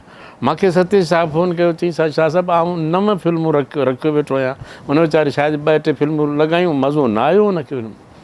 हाणे छा आहे त लाहौर जी बुनियादु लाहौर असांजी इंडस्ट्रीअ जो बुनियादु आहे, उतां असीं फिल्म जॾहिं आउं फिल्म इंडस्ट्री जो चेयरमैन थियुसि त असां उते उहे फिल्म असांजी सुल्तान राहीअ जूं हिकिड़े जुमे ते 4-4 फिल्मूं लॻंदियूं हुयूं। हालांकि माण्हुनि जी टेस्ट इहा हूंदी जो उन ज़माने में शमी महाराज जी फिल्म हिकिड़ी हुई हाथी मेरे साथी, त उहा फिल्म हालांकि दॿो फिल्म हुई, दॿो फिल्म ई मतिलबु टेक्निकली दॿो हुई जो 7 एक्टर बीठा आहिनि लंबी कतार में, ख़बर कान पई पवे त कहिड़ो पियो ॻाल्हाए, पर लाफ्टर जुमिलो हो इस्माइल तारा वारो त माण्हू लाफ्टर ॾिना थिए पिए। पर हीरोइन सनड़ी हुई रीमा, उनजे साम्हूं अंजमन जूं अहिड़ी थुली हुई, उन जूं फिल्मूं 4 सुल्तान राही, साॻी विग, साॻियो गंडासो, 4 फिल्मूं सुपरहिट वयूं। पर अचानक हाथी मेरे साथी लॻी त उन फिल्म हिकिड़ी अहिड़ी तब्दीली आंदी जो वरी उर्दू फिल्मुनि जो रुझान ठही पियो हलियो हुन में। त मां उन्हनि खे पंजाबियुनि खे लेक्चर ॾींदे दोस्तनि खे चयो त भला हीअ जा फिल्म तव्हांजे साम्हूं लॻी आहे तव्हां हरू भरू हुन में गंडा सामे हिन में फाथा पिया आहियो, तव्हां छा भला इन फॉर्मेट खे पंहिंजे कल्चर खे जेको पूरे पाकिस्तान ते दुनिया में इहो फिल्म करे था मोकिलणु चाहियो, हीअ जा हाथी मेरी साथी लॻी आहे त सर ये त फिल्म नहीं है, ये त फिल्म ते ज़िमरे विच नहीं आंदी आहे, ये त मौज आहे। हाणे इन एॾियुनि ॻाल्हियुनि खे मौजू चवंदा, पर अॼु बि हू उते टुक टुक करे वीचारा ठाहिनि पिया न साॻियो पैटर्न, साइमा वीचारी साॻी सूरनि में साॻियो गोॾ ॿधियो बीठी आहे, साॻियो गंडासा खणी बीठी आहे, उहे नंढियूं नंढियूं फिल्मूं अॼु बि ठाहिनि पिया, ओपनिंग कनि पिया, गाना ठाहिनि पिया। पर उते कराची असांजी एंटायरली चेंज, ड्रामनि खां मुतासिर, ड्रामा कास्ट्यूम इंडिया जे कल्चर खां शोबिज़ जो जेको बि लाइन आहे उन खां मुतासिर, माना जदीद मार्केटिंग खां मुतासिर आहिनि, इंडिया खां न जदीद मार्केटिंग इहा ई आहे। त हीअ ड्रामा जेके कराची में ठहनि था या हीअ फिल्मूं जेके कराची में ठहनि थियूं इहे बेहक वक़्तु ऑल ओवर वर्ल्ड जा राइट्स सेल थियूं कनि, त जॾहिं राइट ऑफ वर्ल्ड सेल कबा त रिटर्न बि ओतिरो मिलंदो न। त जेके कमाइनि पिया, जीअं आदि मैडम सुल्ताना आहे उहा पंहिंजे तरीक़े सां सॼो स्टैंडर्ड पंहिंजो ठाहियो हिकिड़ो हाई लेवल जो वेठी आहे, शो ई ॿाहिरि थी वञे रिकॉर्ड करे, ऐं उनखे स्पॉन्सर अहिड़ा ख़ूबसूरत मिली था वञनि जो हुननि जा प्रॉफिट निकिरे, जंहिंजे करे हुन एतिरा चैनल खोलिया आहिनि।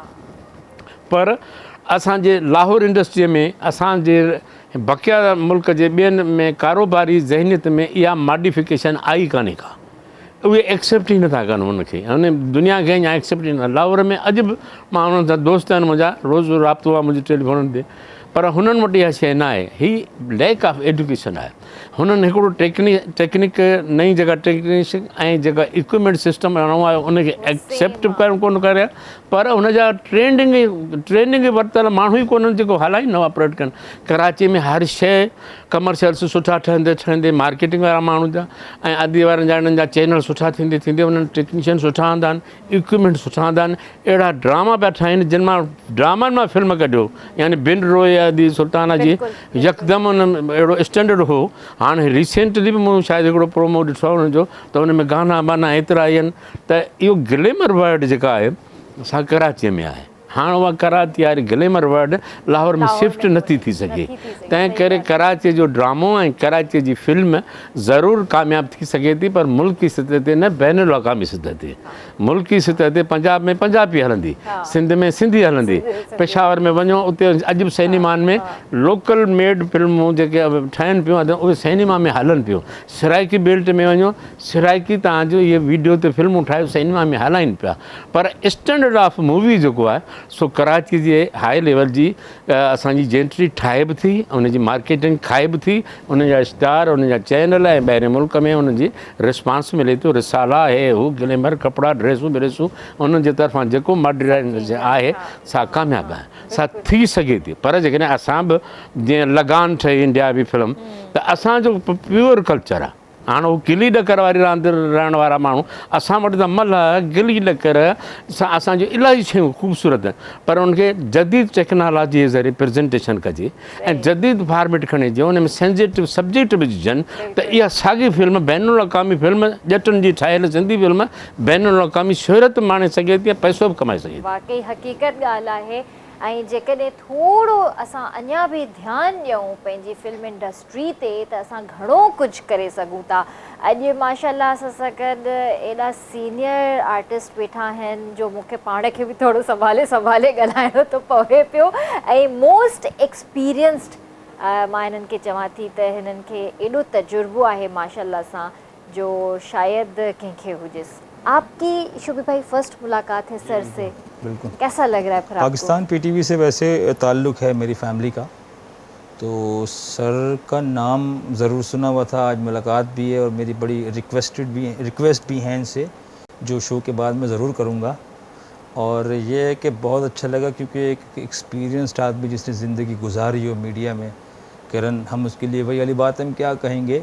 मुझे बात करने से बेहतर ये कि इनसे जो तजर्बा मुझे हासिल हो रहा है सुनने में, तो मैं ये समझता हूँ कि जितनी बात मैं इनकी गौर से सुनूँ वो मेरे लिए बेनिफिशियल है।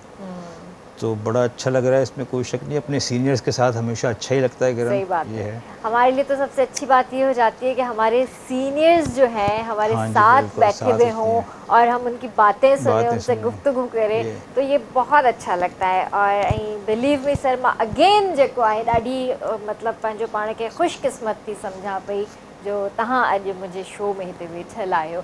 ईअं म्यूज़िक सां तव्हांजो वास्तो रहियो आहे, ज़ाहिर आहे मूवीज़ सां वास्तो रहियो आहे, त तव्हांजा फेवरेट सिंगर केरु हुआ? म्यूज़िक जे हवाले सां तव्हांखे हिकिड़ी पंहिंजी ॿुधायां त बालकपण खां वठी ॿ शयूं मुंहिंजी फितरत में शामिल आहिनि जेके अञा ताईं आहिनि ऐं शायदि मरण ताईं रहंदियूं। हिकु स्टोरी ठाहिणु, ॿी धुन ठाहिणु। हाणे हे मौसीक़ारनि हिननि जे साम्हूं आऊं इहा ॻाल्हि नथो करियां, पर माण्हू मूंखे सुञाणनि था त मुंहिंजी पंहिंजी फिल्मूं अली गौर, उन्हनि जा सभु गाना मुंहिंजा ठहियल, मुर्शिदी जा गाना, पर पीटीवीअ ते चहचटे में गाना, रस जस मज़ाया खाकनि जो मुंहिंजो प्रोग्राम हो, उन में गाना, ऐं इहे गाना जेके मूंखां ठही वेंदा आहिनि, इहा मुंहिंजी हिकिड़ी विंदर पंहिंजे मुंहं जी हूंदी आहे त धुन बि ठाहियां ऐं उन में आउं शाइरी बि विझां। न को आउं शाइर आहियां, न को आउं ॼाणू मौसीक़ार आहियां, पर तव्हां वटि पीटीवीअ ते बि तक़रीबन 50-60 गाना मुंहिंजा मौजूदु हूंदा ऐं रेडियो ते बि मुंहिंजी फिल्मुनि जा गाना जेके मुंहिंजा ई ठाहियल आहिनि उहे हलंदा हूंदा ऐं माण्हू उहे खणी, छोकिरा वीचारा स्टेज ते हलाईंदा आहिनि, थिएटरनि में उहे बि हलंदा आहिनि। गाना मुंहिंजा एतिरा ठहियल आहिनि। मौसीक़ीअ सां मुंहिंजी इहा दिलचस्पी आहे जो माना मेहदी हसन या उन ज़माने में जेको उन खां पोइ वरी उन पैटर्न ते जेके ग़ुलाम अब्बास, ग़ुलाम अली, इहे जेके ॻाईंदा न, सभु इन करे वणंदा हुआ जो मेहदी हसन पैटर्न ते ॻाईंदा हुआ। त आउं तव्हांजे खे अॼोकी निस्बत सां जे चवंदुसि त ज़िंदगी में तो सभी प्यार करते हैं, जेकॾहिं उहो पाण खे अॼोके मेहदी हसन जे ट्रिब्यूट में पेश करे। बिल्कुलु बिल्कुलु। शोभी भाई आपसे ये अच्छा, ये गज़ल मैंने कभी सुनी बहुत है, गाने की हिम्मत कभी नहीं की। तो जो उस वक्त के म्यूज़िशियन मौसीक़ार ने जो म्यूज़िक बजवाया था वो बहुत इंतहाई एक रजिस्टर्ड म्यूज़िक था, मतलब एक म्यूज़िक की रूह से बड़ा अच्छा म्यूज़िक था। तो हम सर आज के लोग हैं, बिस्मिल्लाह बिस्मिल्लाह, तो हम अपने स्टाइल से गा लेते हैं, आप सुन लीजिएगा। बिस्मिल्लाह।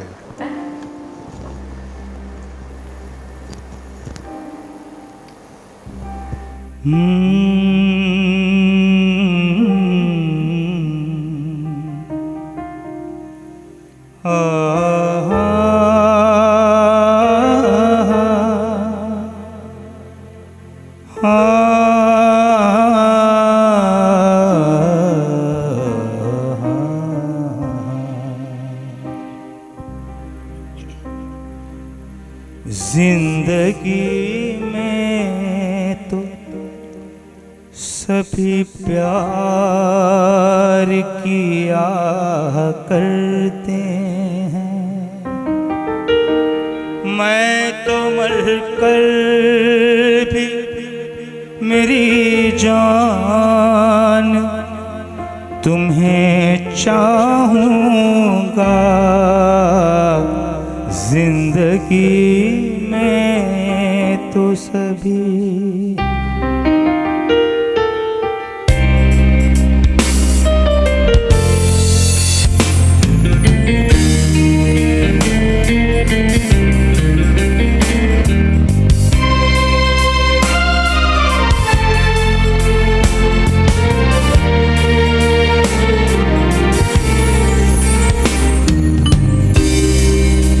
जिंदगी में तो सभी प्यार किया करते हैं,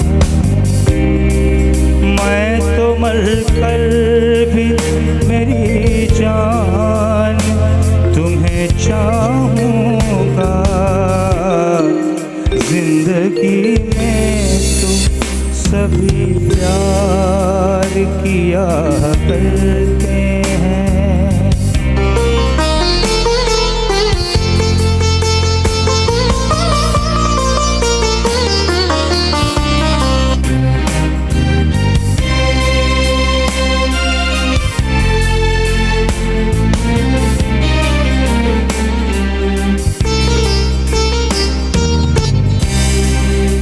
तू मिला है तो एहसास हुआ है मुझको, तू मिला है तो एहसास हुआ है मुझको, कि मेरी उम्र मोहब्बत के लिए थोड़ी है, एक जरा सा गम तो राहत हक है मुझको, मैंने वो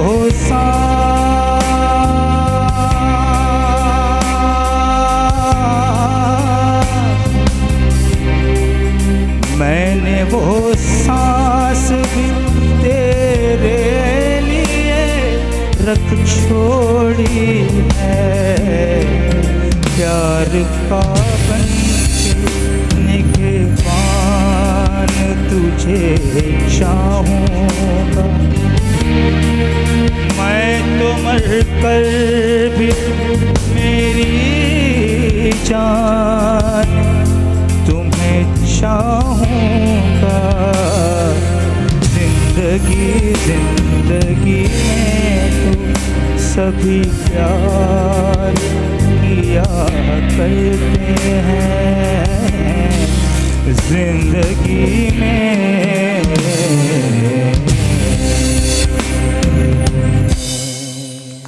वेरी नाइस, माशाल्लाह। तो ये मुझे मुश्किल भी हो गई थी बीच में। नहीं फिर भी मुश्किल को आसान कर दिया आपने। थैंक यू सर, कीअं लॻो तव्हांखे? सुठो परफॉर्म कयो, ॾाढी तव्हांजे भउ खां सुठो परफॉर्म कयो अथई। न कयो ॾिसो हुन जायूं ॾुखियूं आहिनि, हुन जायूं ॾुखियूं आहिनि, पर हिन पंहिंजो निभाए हिकिड़ी जाइ त पंहिंजे तरफ़ां हणी वियो न, वधाए वियो।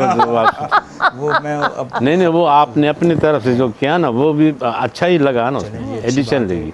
नहीं शोभी भाई, लेकिन बहुत आला, माशाल्लाह, बहुत अच्छा परफॉर्म किया। और मुझे पता है कि आज मेरी इस गजल में हाथ पैर ठंडे हो गए थे। हाँ, मुझे फील हो रहा था कि आज आपकी जो ना सही वाली क्लास है, इम्तिहान में आप बैठे हुए थे आज, माशाल्लाह से। सर, अॼुकल्ह जेका शाइरी आहे न, शाइरी जे हवाले सां तव्हां छा चवणु चाहींदो? पहिरियां जी शाइरी, अॼु जी शाइरी में ज़मीन आसमान जो फ़र्क़ु आहे। लफ़्ज़ शाइरी सभिनी ॿोलियुनि खे टच करे थी, माना उर्दू सिंधी सभिनी। जी, तंहिं करे आउं चाहियां त तव्हांखे ॿुधायां, जेकॾहिं सिंधीअ जी शाइरी त सिंधीअ में त माशाअल्लाह असां वटि क़दीम शाइरीअ में लतीफ़ सरकार खां वठी जेकॾहिं इश्क रोमांस जी शाइरी या धरतीअ जी शाइरी या इनकलाबी शाइरी, त उन्हनि खां पोइ दंग आहे असां वटि। उन खां पोइ वरी असांजा शेख हयात तव्हां जवाबु माना सभु उहे हुआ जिन धरतीअ खे समेटे शाइरी कई हुई। धरतीअ ॾुखनि सुखनि खे, सूंहं खे, ॾुख खे, मुंदुनि खे, मौसमुनि खे खणी करे उहो शाइरी कई या तशबियूं अहिड़ियूं ॾिनूं जो काइनात जो रंग सम्झ में ईंदो। अॼु असीं था कपिड़नि ते, गाॾियुनि ते, मोटरनि ते, हुननि ते शाइरी करियूं त सिंधी अॼुकल्ह इहे वञी वीचारो जीअं गानो जेको निकितो आहे वञी जर्मनीअ मां निकितो आहे, हिकिड़ो ई गानो वीचारे मौलाईअ ॻायो आहे त हुनजो हाणे उन खे ॾिसी वरी ॿिया वीचारो असगर खोसो आहे, उन वीचारे 3-4 गाना ओड़ा ठाहे विधा आहिनि, पर लॻंदो असां वटि हिकिड़ो ईअं आहे, हिकिड़ो ई पहचान बणिजी वेंदो आहे कॾहिं कॾहिं कॾहिं। तंहिं करे उर्दूअ जी शाइरी त वरी पंहिंजे अॼु जे लेवल ते अञा ताईं मुयार में आहे ऐं उनजी कॉम्पिटिशन में मुयारी शाइर आहिनि हिक ॿिए साम्हूं। हिते वरी असां वटि कैसेटुनि जा शाइर आहिनि ऐं होटलुनि जा शाइर आहिनि ऐं ईअं गाॾियुनि वारा शाइर आहिनि, त उन्हनि खे जेको उते जे माण्हुनि जे मिज़ाज मुताबिक़ शाइरी थी करणी पए, जेका पब्लिक माना गाॾी में ॿुधे, ट्रक में ॿुधे, ओड़ी शाइरी थी करणी त पोइ ओड़ी में उहो मैसेज आहे। वरना असां वटि इन खां अॻु जॾहिं मिसाल ॻाल्हि सिंधी फिल्म आहे, हा सिंधी फिल्म में मास्टर असांजो ग़ुलाम दर सिद्दीकी वॾो डायरेक्टर जेको हिते बि कमु करे वियो आहे, KTN ते बि करे वियो आहे, हाणे उहो हिकिड़ो अदाकारी थो करे परदेसी फिल्म में, ऐं इब्राहिम जो गानो आहे ऐं रशीद अहमद लाशारी शाइर आहे, या ख़ुदा तक़दीर जो आहे ज़मानो बेवफ़ा, तूं ई तो सभु कुझु बणाई नाहे ज़मानो बेवफ़ा, छा कंदुसि अहिड़े जीअण खे, छा कंदुसि अहिड़ो जहां, बादशाहीअ में थियो ख़ज़ानो मूंखां बेवफ़ा। हाणे उन ज़माने में सिंधी फिल्मुनि में बि अहिड़ी मुयारी शाइरी हूंदी हुई, जे अॼु बि उहे रेडियो ते गाना तव्हां ॿुधंदा हूंदव त उन्हनि जी शाइरी मेलोडी सभु शइ मज़ियारी हूंदी हुई। अहिड़े नमूने सां उर्दूअ में वेंदव त उर्दूअ में त बाक़ाइदे तसफ़ुफ़ जी अहिड़ी ख़ूबसूरत शाइरी हूंदी जो अॼु जो सॼो क़ुरान खे समप करियो, उनजो मफ़हम कढो, तव्हांखे हिकिड़े हिकिड़े शकील बदायूनी या साहिल उद्वानीअ जी शाइरी जे हिकिड़े हिकिड़े गाने में मिलंदी, और सॼो चवंदो निचोड़ आहे। दुनिया बनाने वाले ज़रा ज़मीन पे आ तो मैं तुझे बताऊं कि दुनिया तेरी है क्या, माना ख़ुदा सां डायरेक्ट करे वरी उहा शाइरी ख़ूबसूरत अहिड़ी कंदा हुआ जो माण्हुनि जे दिलनि ते वरनि जा वरे ॼमनि।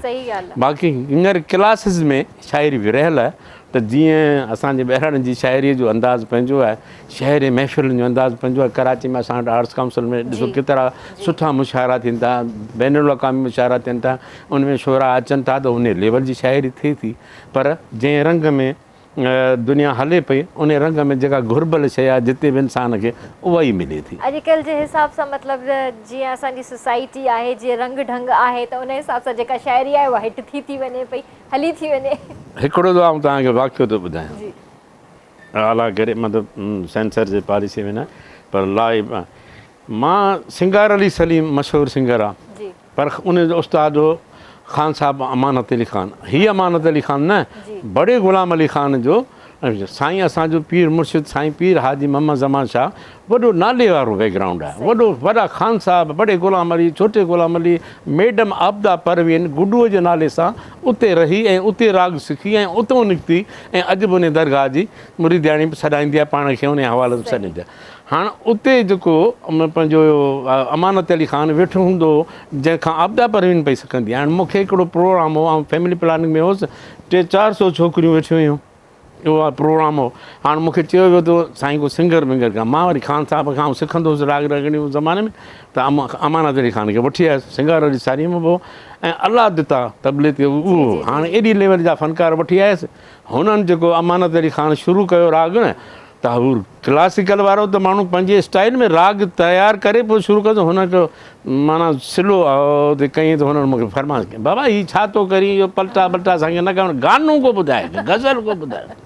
मूंखे ॾाढी ॾुखु लॻे त मुंहिंजे उस्ताद जे बारे में चयो, वरी उस्ताद खे हथ ॿधी चयो, मुंहिंजो उस्ताद ॿियो कुझु आस्ते कन में चयोमांसि, मूं चई सभु मॉडर्न आहिनि, तव्हां महिरबानी करियो को जदीद टाइप जी का अहिड़ी का शहरी को ॿुधायो हुननि खे। त उन ज़माने में नूरजहान जो लाल मेरी पतो रखियो हिट हो, सुपर हिट हो, त मूं हुनखे चयो भला इहो करणु, चई भला इहो थो ॿुधायां। अञा शुरू कई त उनखे ख़ान साहब जो क्लासिकल वारो हूंदा, उहो शुरू त पंहिंजे बेस बनाए पोइ राग खे छेड़े राग मुतारिफ़ कराए पोइ धुन ठाहे। हुन लाल मेरी पते रखियो जॾहिं लाभ शुरूआति कयो, त हुन बाबा चयोसीं न गज़ल को गज़ल ॿुधाए, त मूंखे ॾाढी चिड़ वई। पोइ मूं हुननि खे चयो साईं हाणे तव्हां जेको बंदि करियो आउं थो ॿुधायां। पोइ उन ज़माने में आउं प्रोग्रामनि में स्किट्स ॿुधाईंदो हुउसि, वाह वाह आइटम बि ॻाए वेंदो हुउसि। हालांकि आउं सुरीलो कोन हुउसि, पर छा त टाइम जे लिहाज़ सां कहिड़ी शइ चइजे त उते छोकिरियूं हीअं सभु वेठियूं हुयूं, छोकिरा बि वेठा हुआ। पोइ इहो गानो हिकिड़ो मेहदी हसन जो, हुस्न तेरा ए सनम खाक में मिल जाएगा, जिस पे तुमको नाज है वो फना हो जाएगा। मुंहिंजो इहो चवणु क्लिपिंग कलाम मुंहिंजो लॻो। ऐं मास्टर अमानत अली ख़ान वेठो मुंहिंजो म्यूज़िक वॼाए, सिंगार अली सलीम वेठो बाजो वॼाए, अलाद ताहिर तबलो वॼाए, यारमो छा पियो कलाम ॻाए।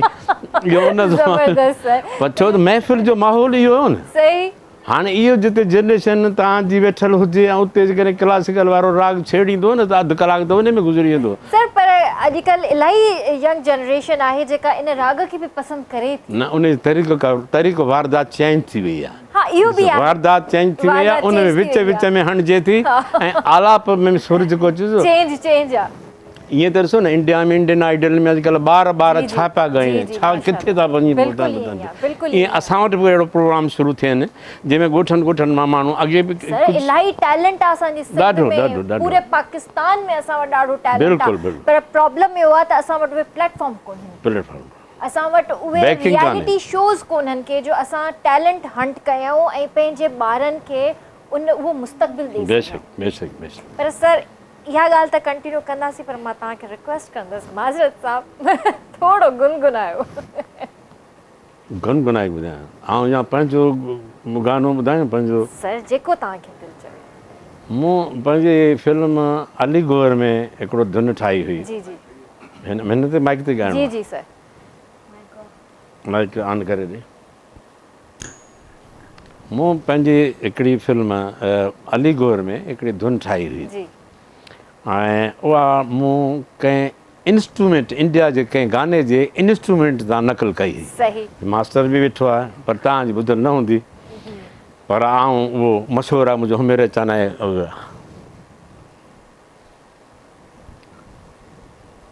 आहा हलिया हलिया हर हरी हलिया हलिया आहा हलिया हलिया मारू मुंहिंजा हलिया हलिया ओ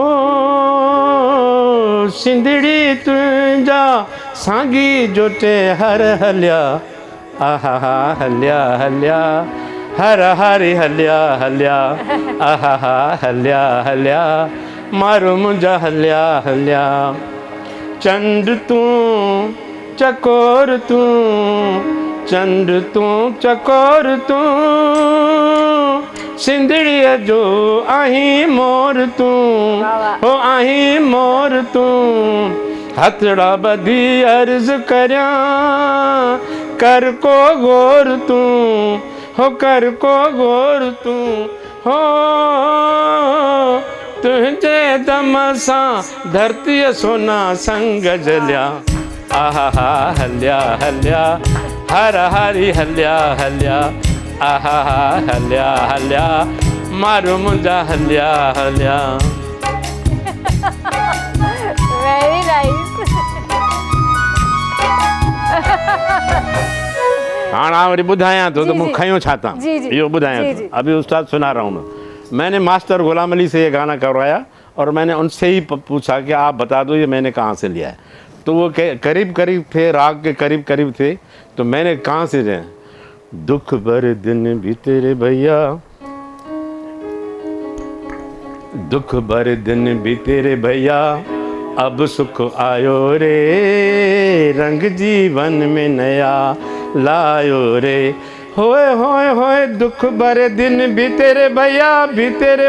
अब यहाँ से लिया टन टन टन टन टन टन टन टन टन टन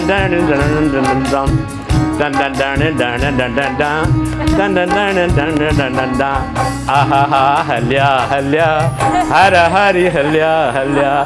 यहाँ से लिया मैंने, इंस्ट्रूमेंट से मैं लेता था और उसमें से ट्यून बनाता था। मास्टर को भी पता नहीं होता था, मास्टर गुलाम अली उसका भी इंस्ट्रूमेंट लेता था मैं। मगर ये शौक़ और इश्क की बात है, ये दौर था इश्क में, और उसमें अभी भी मेरा वो जुनून वही है, धुन बनाना, धुन में खोना, धुन की शायरी करना। मगर शायर नहीं हूँ अञा भी कयो पिया। हाँ इहो कमु अञा ताईं कंदो आहियां। अञा ताईं तरह गाना मुंहिंजा ठहियल आहिनि जेके रिलीज़ अञा कोन थिया आहिनि। सर रिलीज़ कयो न, छो कोन था कयो? उन जो वक़्तु ऐं हालत में जॾहिं मौला इजाज़त ॾींदो इंशाल्लाह। या त पुठियां ई वेठा ने रिलीज़ करे छॾींदा, इंशाल्लाह, ख़बर नाहे करे। सर- दो बूंद पाणी फिल्म ठही पई आहे न, उन में गाना आहिनि मुंहिंजा ऐं नातू आहिनि, हमद आहिनि, पर उन जो वारो न पियो अचे अञा ताईं। बस जॾहिं अल्लाह जो हुकुम थींदो त बसि, इंशाल्लाह इन सभु खां कुझु सवाइ थी ॿी ॻाल्हि ई वेंदो। कान्हे, अल्लाह जो ऐं हुकुम जॾहिं कंदो। हर शइ जो वक़्तु हूंदो आहे मुक़ररु, जॾहिं अल्लाह जो हुकुम थियो त सभु शयूं पाण ई थी वेंदियूं। सर ईअं त तव्हां माशाल्लाह कॉलमिस्ट बि आहियो, त तव्हां जेके सिंधी ऐं उर्दू अख़बारुनि में जेके कॉलम्स लिखिया आहिनि त सर तव्हांजा टॉपिक्स कहिड़ा हूंदा आहिनि? बेसिकली आउं करंट अफेयर ते उन ज़माने मां लिखंदो अचां जॾहिं अमर जलील लिखंदो हो, जॾहिं हलीम बिरोई लिखंदो हो। थींदो ईअं त आफ़्ताब अख़बार में जॾहिं हलीम बिरोई बि लिखंदो हुयो, आउं बि लिखंदो हुउसि, त तुंहिंजियूं ॻाल्हियूं सॼण जे नाले सां मुंहिंजो उनवान हूंदो, तुंहिंजियूं ॻाल्हियूं सॼण। पोइ थींदो ईअं हो, हिकिड़ो वाक़ियो यादि आहे मूंखे, त हलीम बिरोई जो बि कालम हो, मुंहिंजो बि कालम हो, त बकिया फलाणे सुफ़े ते ॾिसंदा न, त बकिया जेका हुई मुंहिंजी कैप्शन लॻी वियो हुन ते, हुनजो कैप्शन लॻी वियो मूं ते, त वरी ॿिए हफ़्ते हलीमा वरी उन ते कालम लिखियो, अच्छा त हुनजो लॻी वियो इतफ़ाक़ सां थियो साॻियो ईअं, त उन हफ़्ते बि ईअं ई थी वियो मुंहिंजो कालम जो न। पर आउं करंट अफेयर ते घणो भाङे लिखंदो रहियो आहियां। हूअं आर्टिकल बुक्स 12 किताब मुंहिंजा, मिसाल जी ॻाल्हि पखी परदेसी जेको आहे उहा मुंहिंजो हिकिड़ो नाविल आहे। नाविल आहे हिकिड़ो, माना इंडिया मां माइग्रेट थियल जेके हिंदू आहे उन्हनि मां हिकिड़ी वञी अमेरिका वेठी, पोइ हुनजी माउ पीउ मरी वियो हलियो, पोइ हुनजी मिटी खणी सिंध में अची हुनखे दरिया में छॾणी हुई, पोइ हिते अचे थी, पोइ हुन हिकिड़े माण्हू सां मुलाक़ात थिए थी, पोइ वरी ख़बर पए थी आख़िर में त इहा त हिंदुआणी ई कान्हे, इहा त हितां जॾहिं माइग्रेट पार्टीशन थियो हो न, त उन वक़्त में छित किरी पई हुई, हिन जो पीउ मरी हुई, नंढड़ी ॿारड़ी, हुन मरण वारे पीउ जेको सो हिन पंहिंजे हिंदुअ जे हवाले करे छॾी हुई, मुस्लमान धीअ, हुन हिंदुअ जे हवाले करे हुन निपाए वॾी कई, पोइ पुछेसि थो त मरण वक़्तु तो हिनखे छा बनायो आहे, हिंदू बनाई मुस्लमान, चई मूं इंसान बनाइण जी कोशिशि कई मांसि। त इहो सब्जेक्ट मुंहिंजो पखी परदेसी में नाविल आहे, उन में सॼो सिंध जूं सूरत हाल, उन दौर में जेके पाण सूरत हाल गड़बड़ वारियूं उहे बि आहिनि, सभु कुझु विया आहे। वञी महरम तोणी आहे, कलंदर तोणी आहे, हुन में स्टोरी आहे। बाक़ी ॿिया करंट अफेयर्स जा मुंहिंजा इलाही आहिनि, त करंट अफेयर जा कालम जेके बि आहिनि करंट अफेयर ते आउं लिखंदो रहंदो आहियां। पर कुझु वक़्तु खां वरी करंट अफेयर जे मालिकनि खां मिड़ी थोरो ख़ौफ़ज़दा थी करे पाण इहे सभु शयूं छॾे ॾिनियूं आहिनि, छो त उन्हनि जो अंजाम सुठो नथो थिए। इन करे आउं गुज़िरियल 11 साल अवामी आवाज़ में झूनो जोगी करंट अफेयर लिखियो, ऐं उनखां पोइ वरी हिन साल ई माना 5-6 महीना थिया आहिनि उनखे मां बंदि कयो आहे। बाक़ी हाणे मुंहिंजा 2 चैनल आहिनि, वेब चैनल आहिनि, उन्हनि ते आउं कॾहिं कॾहिं इहो आर्टिकल वग़ैरह रखी छॾींदो आहियां। लतीफ़ TV चैनल आहे मुंहिंजो सिंधीअ में, ऐं लतीफ़ एंटरटेनमेंट आहे उर्दूअ में, हुन में उर्दू प्रोग्राम हलाईंदो आहियां, हुन में सिंधी प्रोग्राम हलाईंदो आहियां। पर उन जे लाइ महिनत करणी थी, पर जॾहिं हाणे हिननि खे ॾिठो अथमि त हीअ अची हिन कम खे लॻिया आहिनि, त मूं चयो हाणे मूंखे बांग करणी। मुंहिंजो पोटो आहे अली अब्बास, माशाअल्लाह, मुंहिंजो पुटु ग़ुलाम मुस्तफ़ा हो जेको PTV ते हो प्रोड्यूसर, उनजो पुटु आहे, त उहो रही सिखी हाणे माशाअल्लाह सभु शइ ठाहियो थो वञे, करियो थो वञे। हे पोटा पाण में लॻा पिया आहिनि, ऐं थी सघे थो ख़ुदा इन्हनि जे हथां वरी का असांजी रहियल ख़्वाब खे कहिड़ी ताबीर ॾेई हुजे। वाकई हक़ीक़त ॻाल्हि आहे त औलाद जी शक्ल में या ॾोहिटाण पोटाण जी शक्ल में ई इंसान पंहिंजा ख़्वाब पूरा कंदो आहे। सो सर मां तव्हांखां इहो पुछणु चाहींदुसि, माशाअल्लाह तव्हांजा केतिरा ॿार आहिनि?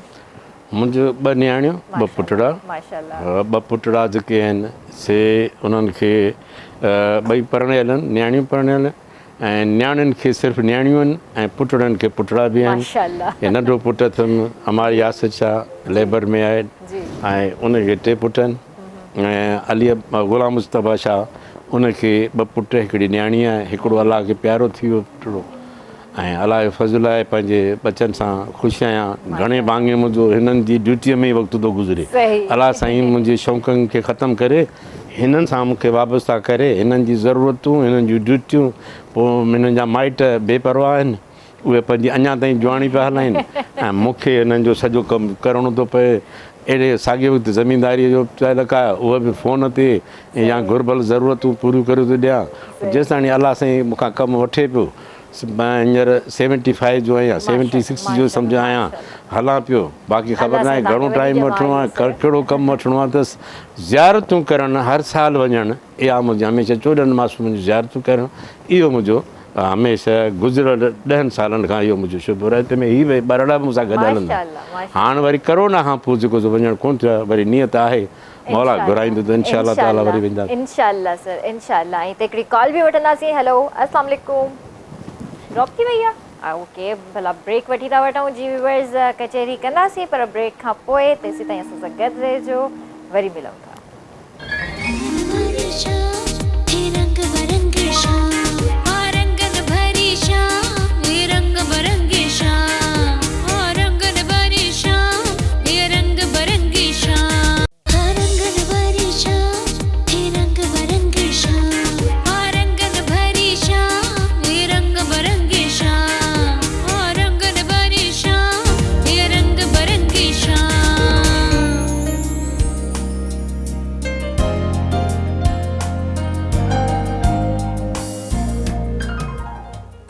तव्हांखे भली कार कंदासीं रंगन भरी शाम में ऐं असांजी ज़बरदस्त गुफ़्तगू हली रही आहे सर सां ऐं ॾाढो इंजॉय करे रहिया आहियूं मूंखे उमेदु आहे त तव्हां बि इंजॉय करे रहिया हूंदा सर डेली बेसिस ते तव्हांजी एक्टिविटीज़ छा हूंदियूं आहिनि तव्हां मतिलबु छा कंदा आहियो सॼो ॾींहुं मां फजर नमाज़ पढ़ंदो आहियां केॾी महिल तहजुद पढ़ंदो आहियां उनखां पोइ तस्बीह मुने कलाक जी क़ुर पाक उनखां पोइ चांहि पीअंदो आहियां चांहि पी पोइ सभिनी दोस्तनि 100-150 दोस्तनि खे मैसेजिस मोकिलींदो आहियां मैसेज मोकिले उनखां पोइ ॿार स्कूल वारा या कॉलेज वारा तयारु करण लाइ उन्हनि खे उथारींदो आहियां पोइ उन्हनि खे तयारी करण लाइ वरी ड्राइवरनि खे तयारु कंदो आहियां पोइ उन्हनि खे तयारु करे गाॾियूं उन्हनि जूं तयारु कराराए उन्हनि खे वरी चांहि सर्विस कंदो आहियां पाण इन हवाले सां पोइ हिननि खे तयारु करे पोइ वरी आउं थोरो लेटण जी कोशिशि कंदो आहियां त फिज़िकली थोरो फिटनेस रहे उनखां पोइ वरी बंगले में ईंदो आहियां माण्हुनि जा कमकारी हूंदा आहिनि टेलीफोन ते ज़मीनदारी कंदो आहियां ॿार वेंदा आहिनि स्कूल कॉलेज वेंदा आहिनि त वरी उन्हनि खे रवानो कंदो आहियां उन्हनि जी ज़रूरत खे पूरो कंदो आहियां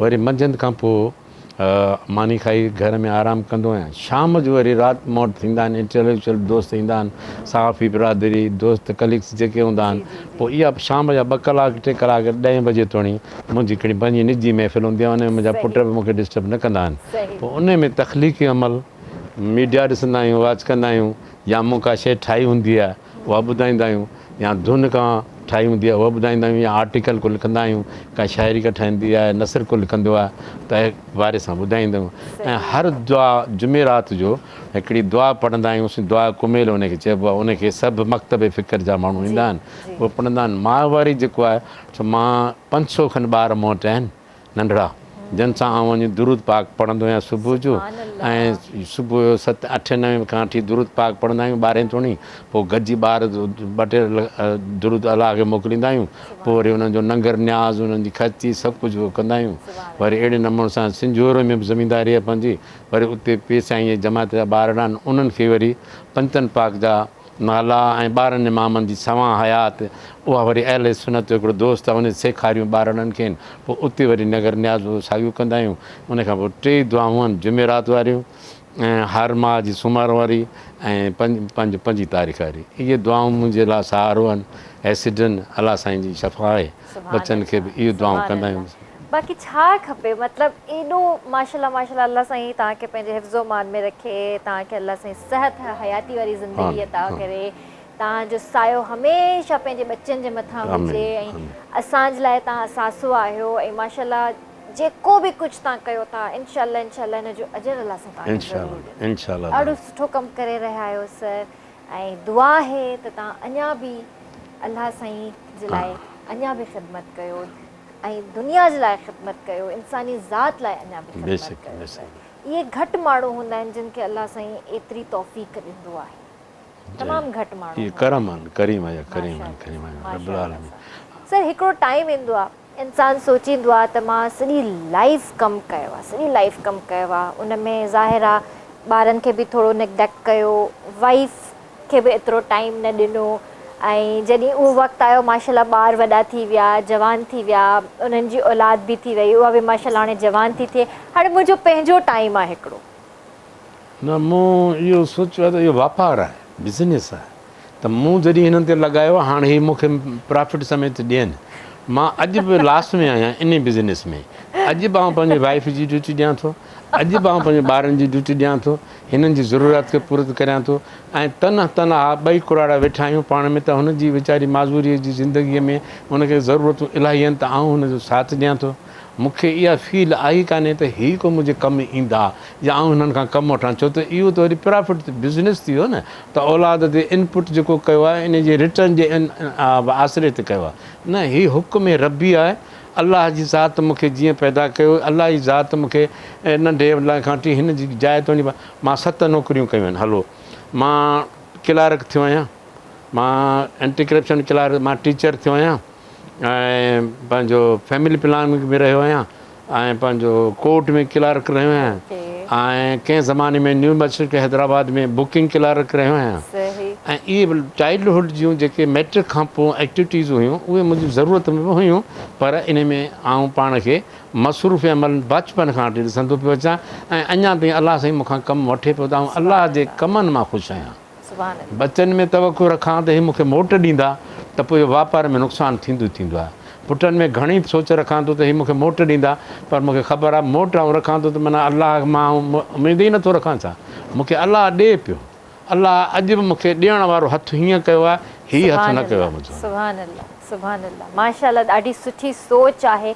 ऐं अल्लाह साईं तव्हांखे जेको आहे वॾी हयाती अता करे सेहत ज़िंदगी अता करे ऐं सर जीअं त थींदो आहे न तव्हां पंहिंजी वाइफ जे बारे में ॻाल्हि कई त हिकिड़ो उहो दौरु हूंदो हो जॾहिं तव्हां ॾाढा बिज़ी रहंदा हूंदा त उन टाइम ॿारनि खे घर खे कीअं मैनेज कयो न मुंहिंजी घरवारी वीचारी न मुंहिंजे ॿारनि खे ईअं ई पालींदी हुई जो अॼु उन्हनि जी पालना ई उन्हनि ॿारनि खे उहा कमु अचे पई पर इतफ़ाक़ सां असांजी जॉइंट फैमिली हुअण जे करे इन करे मुंहिंजी सिस्टर्स मुंहिंजे ॿारनि खे संभालींदो लुक आफ्टर में मुंहिंजो बाबा हूंदो त उहो बि मुंहिंजे ॿारनि खे लुक आफ्टर कंदो मुंहिंजो भाउर उहे बि लुक आफ्टर कंदा या सपोर्ट कंदा हुआ त अहिड़े नमूने सां असांजी जॉइंट फैमिली में इहो फ़ाइदो ज़रूरु रहियो आहे त माना अॼु ॿारु मूं वटि सुठो अॼु ॿिए सुभाणे मुंहिंजी भेण वटि वञी सुठो मुंहिंजी अम्मा वटि वियो हलियो मुंहिंजी भेण हिकिड़े ॿार खे यानी इन सां कुझु शयूं पाण आउं सिखियो आहियां त वॾो पुटु जेको हो जेको टीवीअ ते बि हुयो ग़ुलाम मुस्तफ़ा शाह नालो उहो मूं नंढे हूंदे ॾेई छॾियो माउ पीउ खे मुंहिंजी भेणूं हुयूं उन्हनि खे पालणु उन्हनि झोल ख़ाली वञनि पार को हुई कान मां ॾेई छॾियो हुनखे पर उन जो अंजाम सुठो न थियो माना उहो माउ पीउ ऐं पुट वारी एसोसिएशन असांजे विच में अञा ताईं न आहे उहो मुंहिंजी इंतिहाई इज़त करे थो प्यारु करे थो मुंहिंजी ज़रूरतुनि खे मुंहुं ॾियण जी मदद करे थो पर असांजी जेका एसोसिएशन वरी ॿिए पुट सां आहे जेको मूं गोद में रखी उन सां 24 कलाक हिन वांगुरु हलायो आहे त उहा एसोसिएशन हू मूंसां मेंटेन करे न थी सघे त आउं इहा सभिनी खे चवंदुसि पंहिंजो औलाद निपाइण लाइ ॿिए कंहिंखे न ॾियो वीचारे सां ॿार सां ज़ुल्म थी थो वञे जेकॾहिं पंहिंजो औलाद ॿिए खे निपाइण भले भेण खे ॾियो भाउ खे ॾियो पर तव्हांजी मदर वारी जेका गोद आहे न उन खां परे कंदो न त हू ममता शफ़क़त इन्हनि खां परे थी थो वञे इहे ॿिन्ही कैफ़ियतुनि खां परे थी वञण करे पोइ ॿारु जंहिं हालतुनि में निपजे थो न उहो उड़ो ई रहे थो सही था चओ बिल्कुलु सही था चओ वेरी गुड मैसेज ऐं वाकई पर असां वटि आहे बि त ठीकु आहे भेण आहे भाउ आहे या कोई बि फैमिली में अहिड़ो आहे जेको क़रीबी रिश्तेदार आहे इमीडिएट हिकिड़ो रिलेशन जेको थिए थो असां चवंदा आहियूं त अगरि पुट वधीक आहिनि या धीउ वधीक त असां ॾेई था छॾियूं त हिकिड़ो थींदो बि आहे त सुठो निपंदो बि आहे हुनजी परवरिश बि सुठी थींदी आहे पर पोइ जताईंदा बि न आहियूं इहो बि आहे त जताईंदा बि न आहियूं जेको आहे सो उहो ई आहे माउ पीउ पर असल वारिस त जेको आहे उहो ई थिए थो न उनखे ई वधीक ख़बर थिए थी न असां जेको कमायूं करियूं था जेको बिल्डिंग ठाहीसूं ज़मीनदारी ठाहीसूं उहा कमु कंहिंखे थी अचे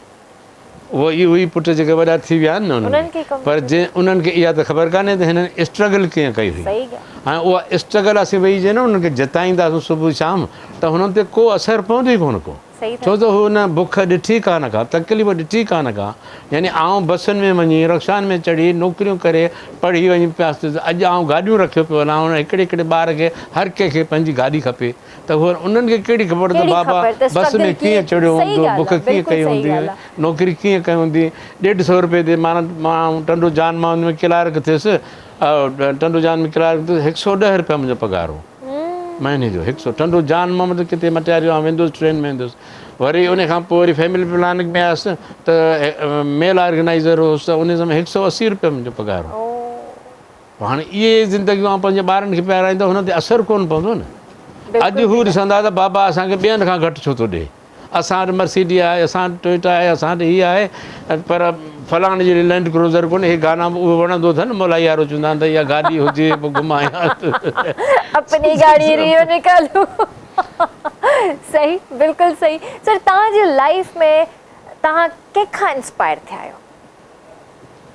इंडिया जो एक्टर हो बलराज साहनी बतौर अदाकार, ऐं उन खां मुतासिर, उन खां पोइ दिलीप कुमार खां, उन खां पोइ मैडम लता मंगेशकर खां। पाकिस्तान में बि असांजा सुठा सिंगर बि रहिया आहिनि सभु। मेहदी सन जो असां ज़िक्र कयो, अन पेश कयो, पर ग़ुलाम अली बि सुठो पंहिंजी जाइ ते, उन जो कॾहिं कॾहिं आऊं सुठा गज़ल जेके पंहिंजे ॿुधंदो हुउसि। मुतासिर थियण जी ॻाल्हि जेके तख़लीक़ आहे न, हाणे उन्हनि जो कल्ह जो ज़मानो ॿियो हो, अॼु जे वरी उन्हनि खे ॿुधंदो त ॿिए रंग में आहिनि। तंहिं करे अलाह जॾहिं नेमत अता करे थो न, तॾहिं दुनिया इज़त ॾिए थी, दुनिया रिज़्क बि ॾिए थी, दुनिया अलाह जे हुकुम सां। उहो हिकिड़ो हाणे हीउ तव्हां वटि हो हसन जहांगीर चवंदा छा चवंदो, हवा हवा हवा। हाणे मां हैदराबाद में शो पियो करियां, को माण्हू मूं वटि वठी आयो हिनखे, त हिनखे महिरबानी करे प्रोग्राम करारायो, हिकिड़ो गानो ॻारायोसि। त मूं हुनखे गानो ॻारायो स्टेज ते, इहो बि सजाद हुसैन, इन ॿिन्ही खे।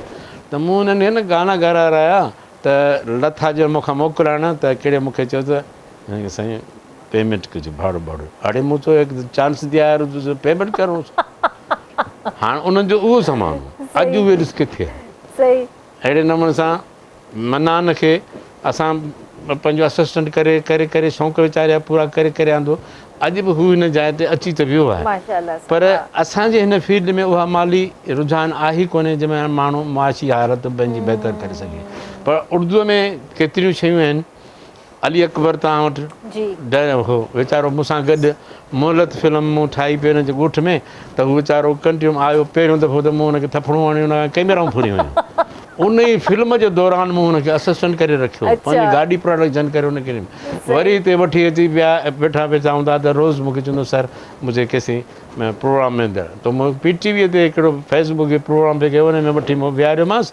त उते हुन मूं पुठि वारा आई त फैज़ साहिबु पंहिंजा दोस्त वरी आंदा जजा, त हुननि खे रेड़ींदा विया त इहो हिकिड़ो छोकिरो, इहो बि पीर सरहंदी हिकिड़ो एक्टर आहे, उहो बि छोकिरो, इहे ॿई रोंदा आया मूं वटि। मुंहिंजो छो त ईअं थी आयो, चयो साईं हुन असांखे पोइ करे करे करे करे असांखे पोइ करे छॾियो, तंहिं करे असां ॾिठो पियो त असीं अचूं कोन, त हलिया आया। पोइ अलाह फज़ल सां उन मुंहिंजो कफन पोस्ट ड्रामो मूं जेको मूं ठाहियो, कफन पोस्ट जे नाले सां अञा ताईं पियो आहे, त उनजो स्क्रिप्ट हुनखे विहारे घर में मूं चयो हाणे तूं वेठो हुजई न, बेज़ार पियो थी, त तूं महिरबानी करे हिनखे मुतालो बि कर ऐं हिन मां सेट बि कढ, का एक्टरनि जो बि कढ, फाइल ठाहे ॾिनामांसि हुनजी रीडिंग हलंदी, त बि हुनखे कमु कोन पियो मिलियो। पर कमु मुंहिंजो शौक़ु, पोइ जॾहिं हुन रिकॉर्डिंग ते वियासीं, पोइ हुनखे कमु मिलियो, पोइ हुन में सिपाही जो हिकिड़ो रोल कयईं, अॼु बि उहो मूं वटि कैरेक्टर हुन जारी रखियो आहे, सिपाही जो रोल कयईं। त उन खां पोइ वरी हुनखे अदाकारीअ जो जुनून वधियो, वरी कराची में आयासीं एडिटिंग जे दौरान, त वरी हुनखे पोइ वरी बिलवे पिल वारनि वटि का प्रोडक्शन हुई त जमाल वारनि जो, उनखे चयोमांसि, पोइ उते पाण वीचारे महिनत कई ॾींहुं राति। पोइ हिते घटियुनि ते मूंखे कमु कंदो ॾिसंदो त हिन ई घटीअ में हिते बीठो हूंदो वीचारो, पोइ मूंखे चवंदो सर मेरा कुझु नूर साहिब को कह दे। पोइ नूर साहिब खे केॾी मूं चयो यार तूं हिन तॾहिं सीमा गज़र जो हिकिड़ो ड्रामो लिखाए खणी आयो, ऐं उन ड्रामो ॾेखारियोमांसि, हिन पाण ॾिठे, पोइ हिन जी अंडरस्टैंडिंग थी वई। अॻिते अहिड़ी अंडरस्टैंडिंग थी जो जेके मालिक हुआ उहे बि हुन सां गॾु हुआ।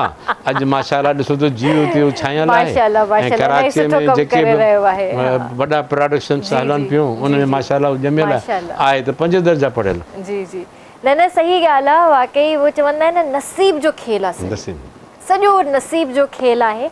ऐं जॾहिं अलाह चाहे थो त इंसान खे अलाह सां किथां किथां पहुचाए छॾे, इहा त हक़ीक़त ॻाल्हि आहे। माशाल्लाह जॾहिं बि का बि ॻाल्हि थींदी आहे तव्हांजो ज़िक्र हमेशह कंदो आहे, तव्हांखे ॾाढो एडमायर कंदो आहे। न बिल्कुलु, हुनजी इब्तिदाई ख़ुसूसियत इहा हुई, मुंहिंजा हिते तव्हां वटि ॿियनि चैनल ते इलाही शागिर्द बि आहिनि, इलाही जेके जिन खे एम्प्लॉय मूं कराए रहियो, पर हिन जी इब्तिदाई ख़ूबी इहा हुई जेका जंहिंजे करे आउं हुनखे दुआ आहियां, दुआ ॾींदो आहियां अञा ताईं, त किथे बि का प्रोडक्शन स्टार्ट कंदो न, त पहिरियों शॉट वठण खां अॻु ई मूंखे फ़ोन कंदो, सर इजाज़त दे मैं शूट करूं।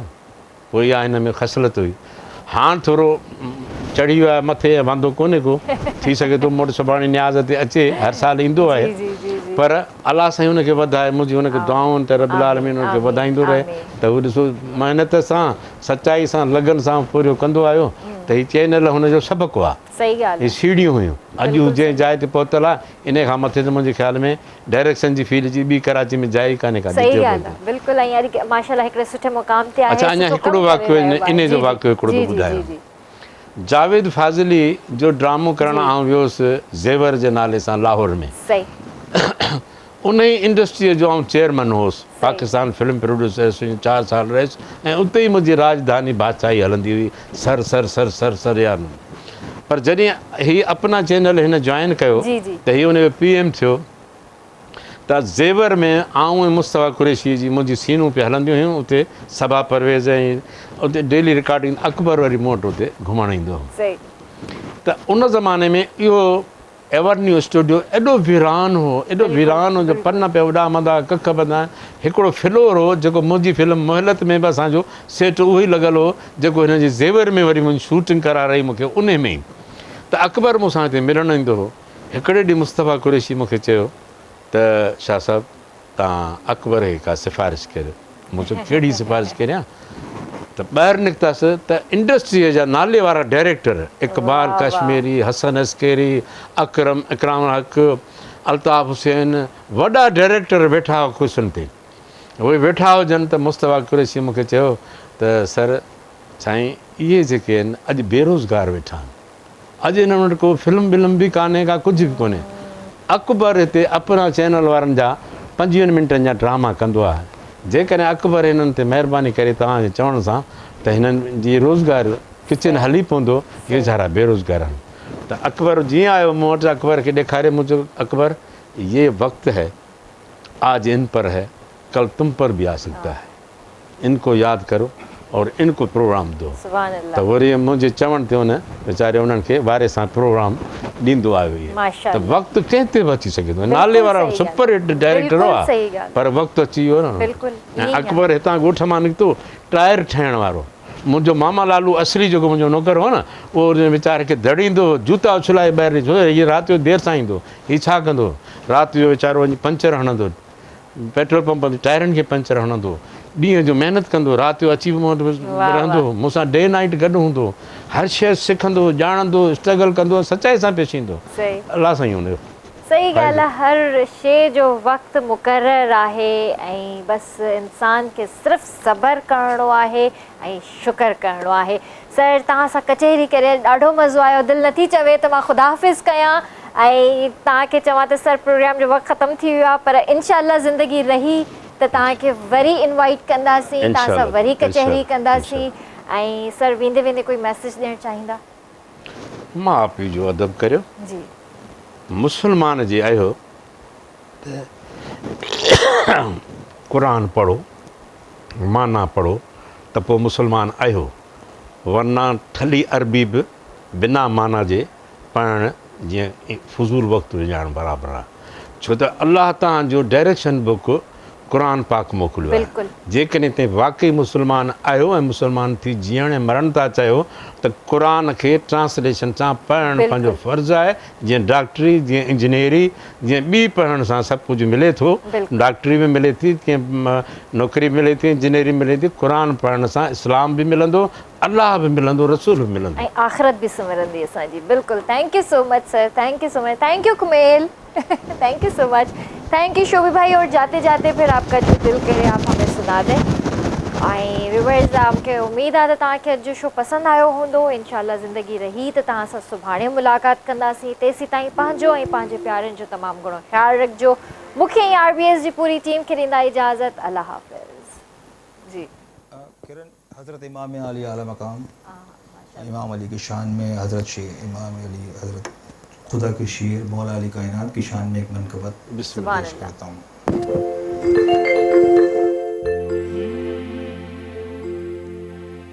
मानो न मानो ये सबने कहा,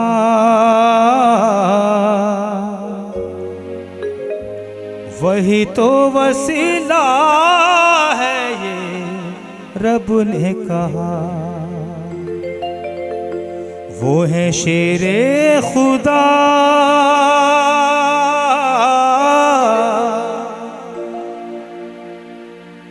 वो है शेरे खुदा, वो है मुश्किल कुशा, बोलो अली अली।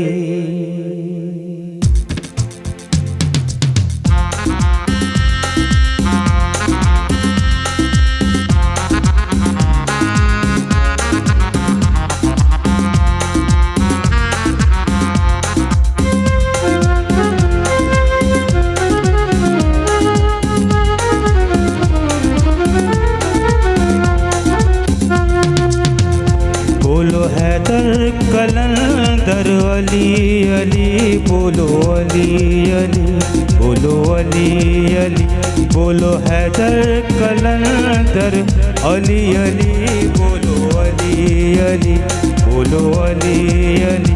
जिससे राजी खुदा, जिससे राजी खुदा, वो है मुश्किल कुशा, बोलो अली अली, बोलो अली अली, बोलो हैदर कलंदर अली अली, बोलो अली अली।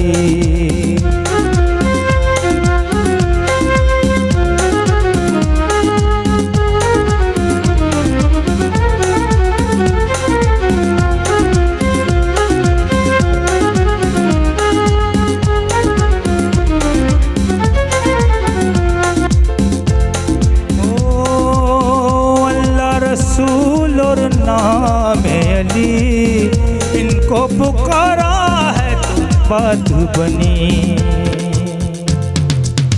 अल्लाह रसूल और नाम अली, इनको पुकारा है तो बात बनी। वो है शेरे खुदा,